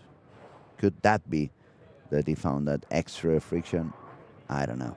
Anyway, sitting comfortable on 240 over, which is going to give him the number 2. So again, Zach Wilkins took the lead from Kevin Melin. They are playing the Tour de France. Now you pull, then I pull, now you pull, then I pull. And they're helping each other to get up there. Max Lorenz also is going to be on 240 over. I'm not sure. 250. So Max is the new leader now at the moment. 252 for Max Lorenz, going to be the new squad leader. That's 3 people going higher than 1440s. And I believe Jaroslav is going to be pretty close to 200 over as well. He was looking pretty good doing around a 240 game.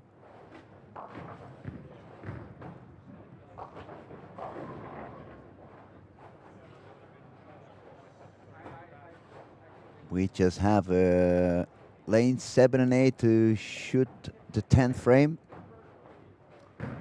Well, we see here some last action on Richetis on lane 14.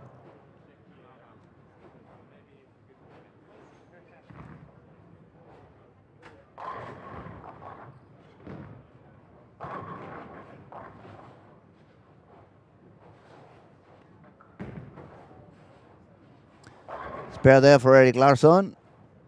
And that's one of the funny things when you see so much high scoring. The guys that are bowling 220 or 225 average, they look like they're not bowling good at all. 100 over is going to be now for Eric Larsson. And I hardly mention him during the squad because of the super high scoring is happening everywhere. Trying to find what Emma Haltunen managed to do. Quite a clean game again. Couple of doubles, 217 for her. 95 over for Emma. I remind you why we're following that action is because we have a couple of spots again for the girls category. If the girls did not make high enough to make it into the cut, top 2 of them are going to get that spot guaranteed. It's the same thing as for the under 21 bowlers and over 50 bowlers. We saved those couple of spots for them.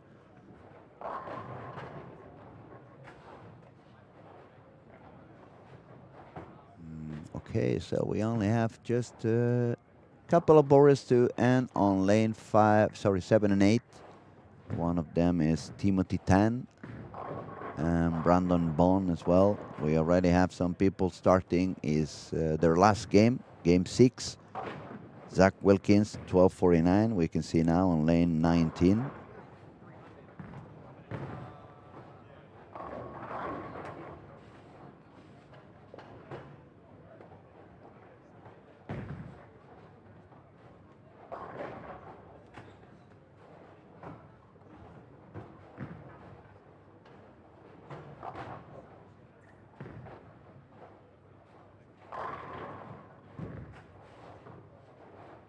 A lot of games on the 230s, 220s, 240s, but not any super high game on this game 5. So there's no turbo for nobody on this particular game.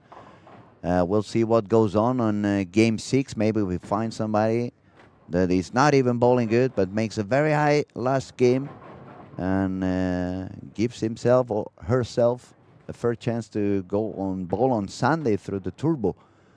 But we will have to see. 10 frames still to go for Timothy Tan on the last game. That means in about a minute, minute and a half, I'm going to be able to refresh the all standings for this particular squad, and I'll let you know how many bowlers we have on 200 over and how many bowlers have a fair chance to still make those 1380s, 1370s, high 70s to try to get a spot on the Sunday final. And also, as we said, we were checking on those 1400s. Probably it's going to be around 14, 15 to guarantee top 25. Quite a few squads and quite a few good bowlers still to make a high squad. So we'll be back with the refreshing in just a minute.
All right, we have scores, and it's up to 5 bowlers already 200 over, 5 people 200 over in this morning.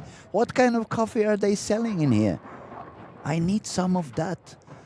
The new leader in town, we have a new sheriff in town. Max Lorenz decided it's going to be his chance to take the lead. Max Lorenz has 277, 232, 236, 258, 249. So super steady, super consistent for a maximum score at the moment of 1252, or not maximum, that's actually the score he has, 1252. Number 2, Zach Wilkins, 1249, games of 257, 233, 286, 254, and 219. Then we have Mr. Roller Coaster himself with 239 over. Kevin Melin, 300, 220, 248, 299, 169. He doesn't really need match. He just needs a 180 game. That's still going to be a 14-19. So the job's done for Kevin after 4. It was already done, sitting down 270 over. Number 4, Jaroslav Zapletal. 1206, quite steady as well. 246, 206, 254, 256, 244. Number 5, Nate Purchase. I told you he was looking very, very good when we saw him a little bit earlier.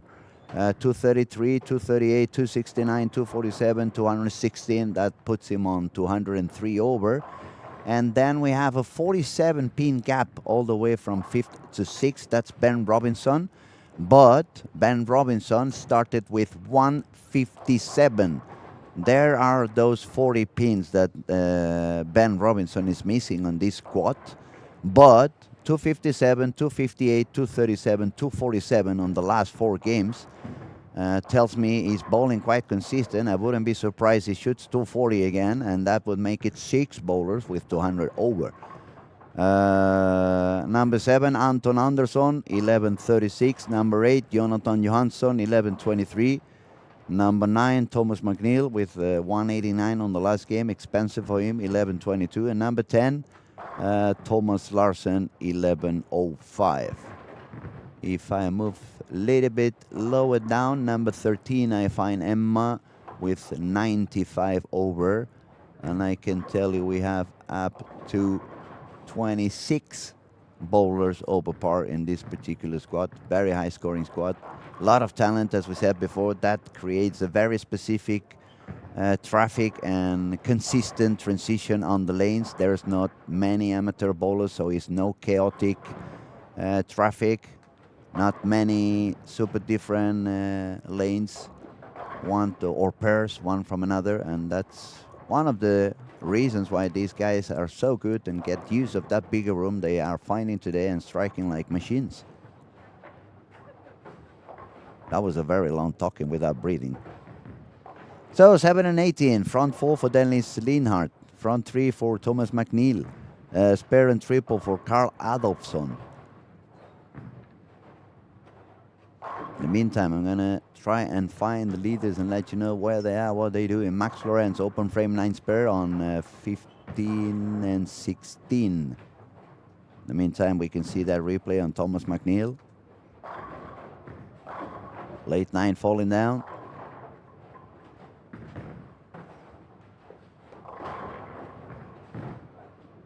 Who else? Zach.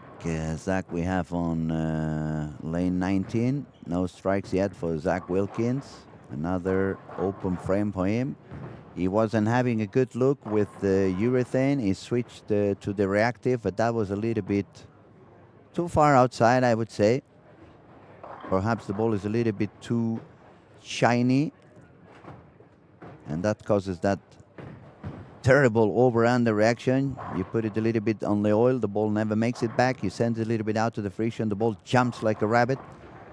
So another open frame for Zach Wilkins with 249 over. He shouldn't be so much in trouble. He just needs to bowl a 180 game, and that should be more than enough to even make it on top 25 for Sunday, directly to step 2.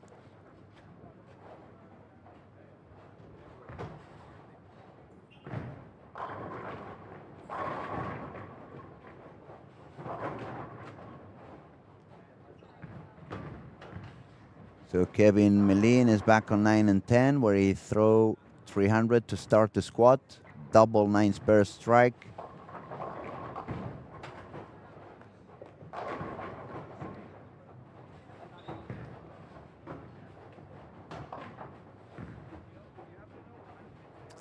Jaroslav is on lane 3 with 9 spare.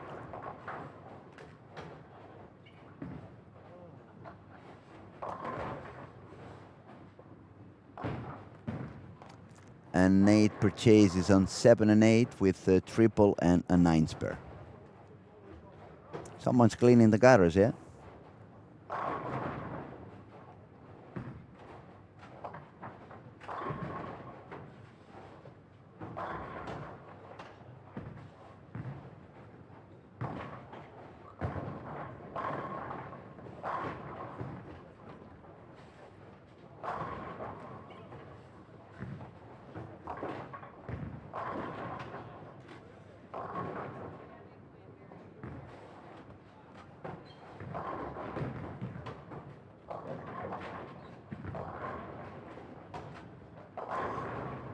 Front four for Eric Jones on 13 and 14. Bowling with, what's his name? I can see from that far away.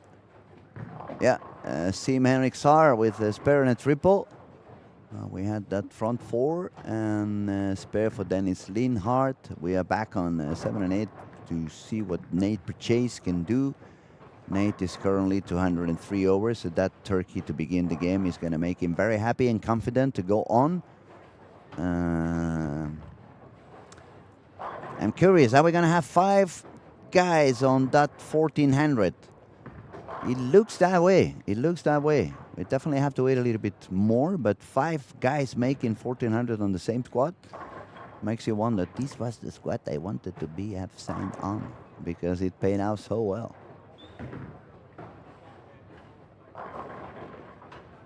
Usually squad 2 is the high scoring pace, but after this one, it's very difficult to get any better than we are having, any more striking than we are having today.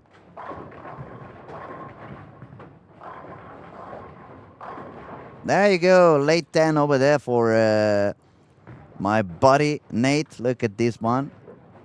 Very late delivery. Amazon was not on time. Yes, it was on time. Just a little bit late. Another strike there for Nate Purchase.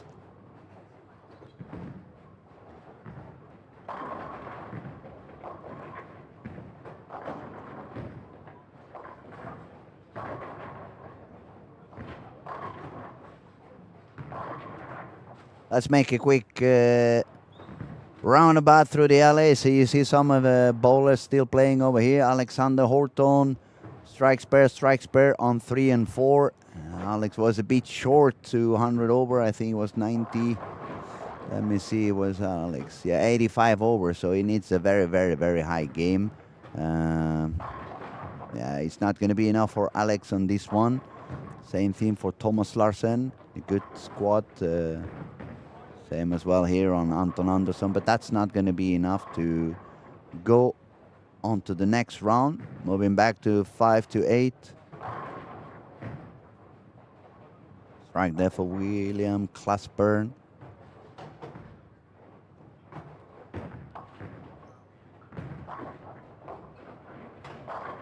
Another way shot on Chase there on lane 5. Not looking very happy. I know Nate is not only a great bowler, a great guy. He's going to find out some kind of a solution at some point and get the score done, get the job done. Now, let's have a look on lane 7 on Nate. Nate has a triple, spare, and a strike. Nate is currently on the fifth position on this particular squad with 203 over. Looking to increase that pace. Oh, he's back on that line that was paying so good for him at the beginning, swinging the ball further outside. Beautiful strike there for Nate. And now the double, securing the 1400s. It's going to be 5 people shooting 1400 on this squad. I have to find the English buddy, Ben Robinson, because Ben Robinson started with 150 and is also on his way to try to shoot 1400. So let me see if I can find Ben. Where is Ben?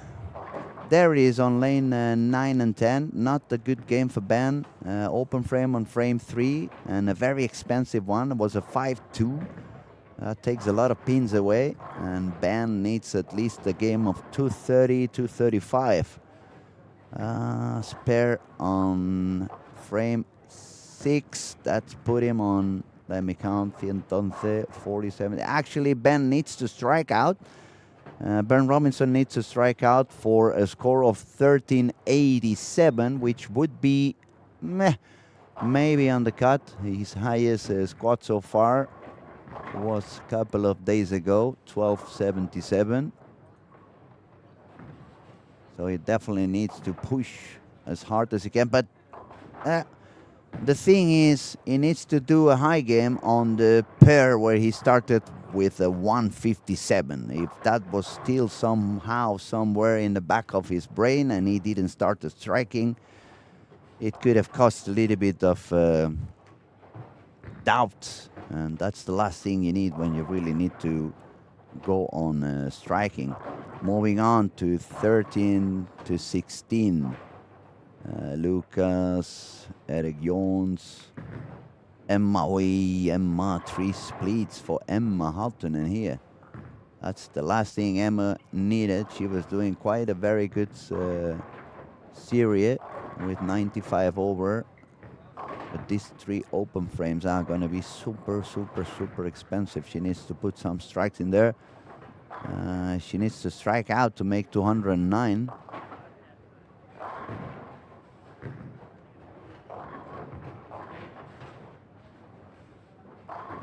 Okay, she gets the first one.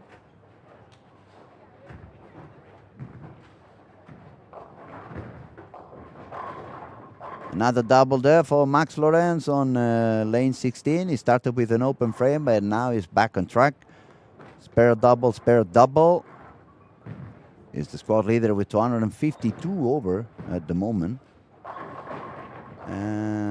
I remind everybody that this is a turbo game, so if anybody shoots like 290, it could be the game that gives them a spot for Sunday's final.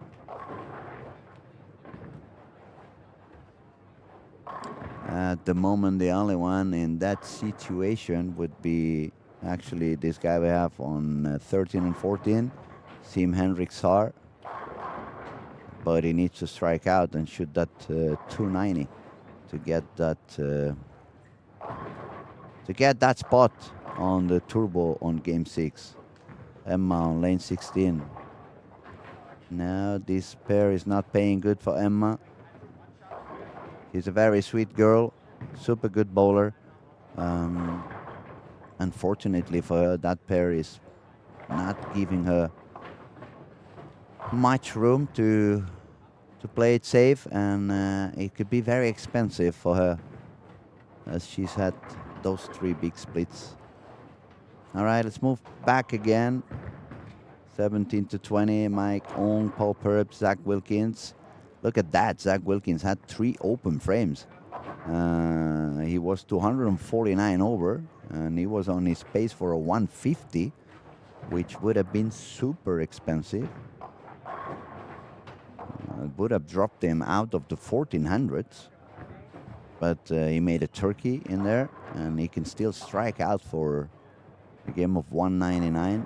That would give him a final score of 1448, which is more than enough to guarantee a spot on Sunday on step 2.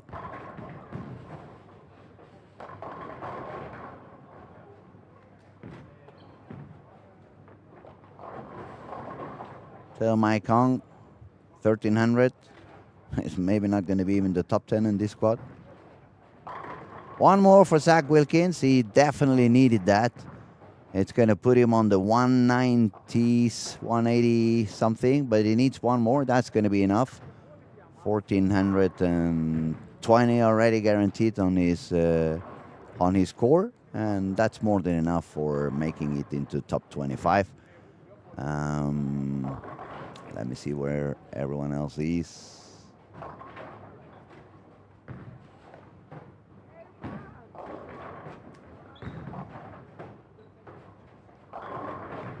Just going to see that next shot on Zach Wilkins to find out what's his final score on this super high quad score. One more for Zach Wilkins, cleaning out the mess he had at the beginning of the game, and that's how the pros work, man. 6 frames, no strikes, 3 open frame, figure it out, and strike out. That's professional score. 1448 with 1 strike more for Zach Wilkins. Astonishing, great performance. So we're going to move back to 15 and 16, where we have the squad leader, Max Lorenz, with a double, spare, and a triple. Already on the 1470s. Actually, Max could actually take the lead for the whole event if he strikes out. If he strikes out, it's going to be 248 and exactly around 1500. So we're going to pay attention. Do we have the first 1500? We shall see.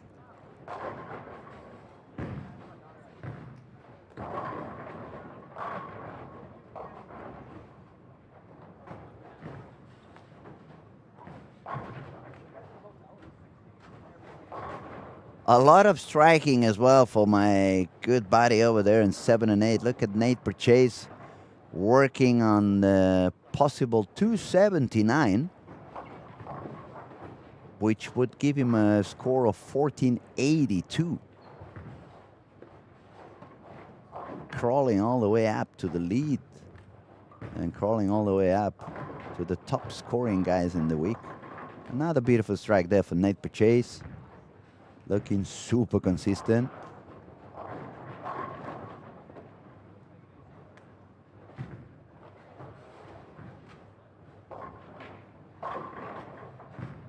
And I've lost Jadoslav. Jadoslav is on 3 and 4 with a clean game and a triple.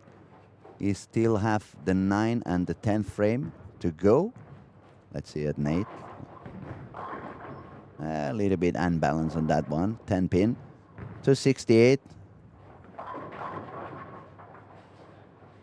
And 1471 with a spare for Nate Purchase. How about that? Zach Wilkins, 1448. Nate Purchase, 1471 with the spare.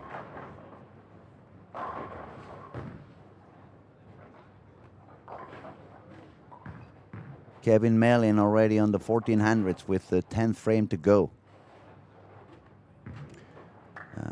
Jadoslav close to the 1400, 2 frames to go. So yes, we're going to have a few 1400s, definitely. I think it's going to be up to 5 people with 1400.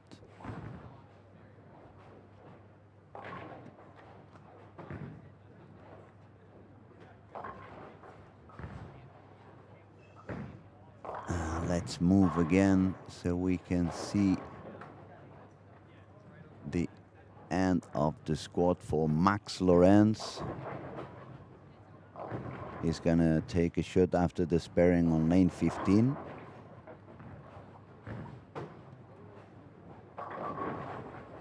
Max can go all the way to 1479.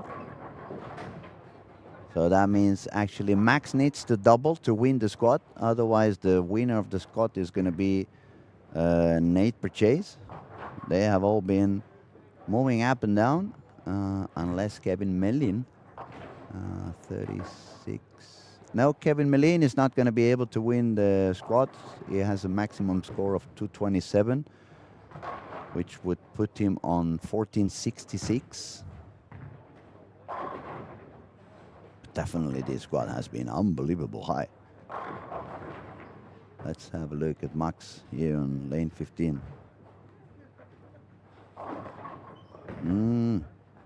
Very light in the pocket.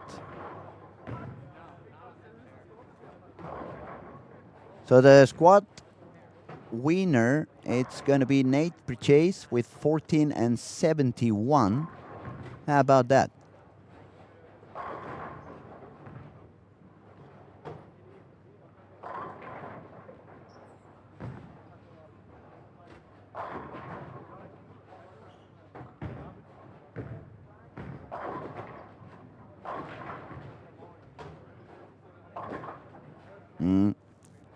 Max Lorenz chopped the spare, so just a 203 on the last game.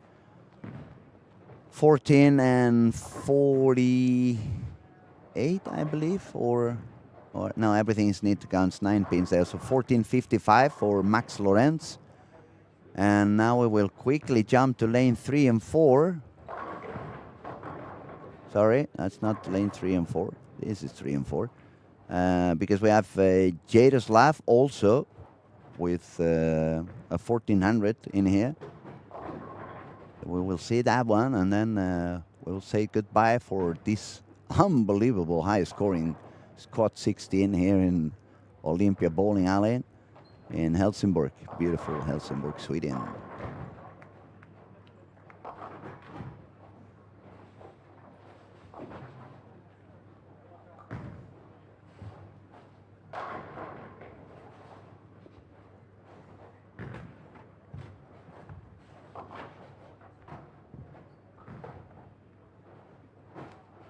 Definitely, this has been the highest scoring squad so far. Look at that, Thomas McNeil, 278. 278 for Thomas McNeil to go all the way up to 1400.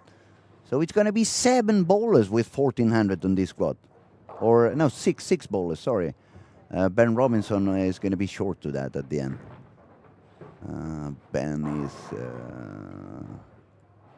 Ben Robinson shot 200, so he's going to stay down on 13 and 56. Anton Anderson, 13.59.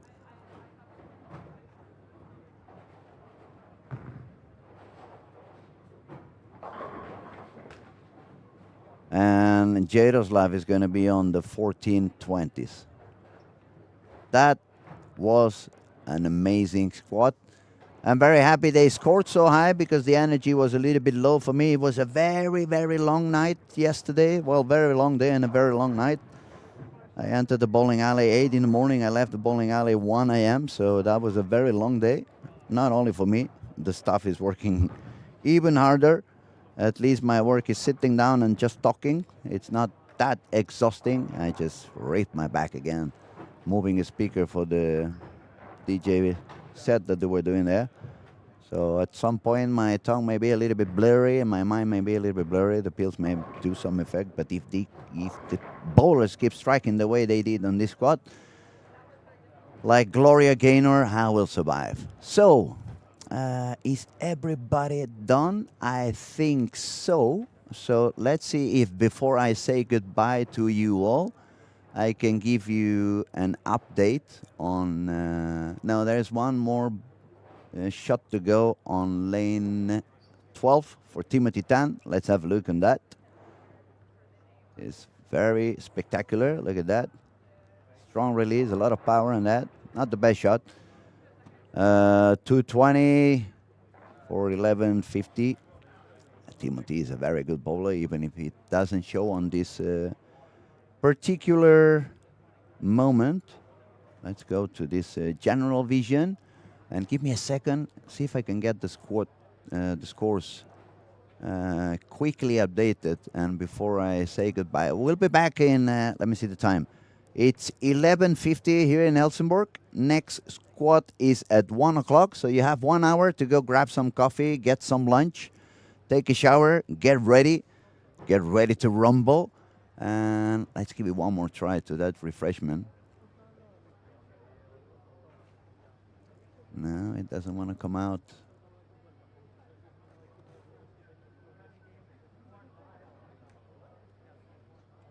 It doesn't come out yet, but I can tell you it's 1, 2, 3, 4, 5, and 6.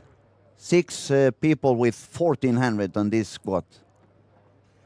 Okay, I have the scores. Let me read them. Nate Purchase, 1471. Kevin Melin, 1466.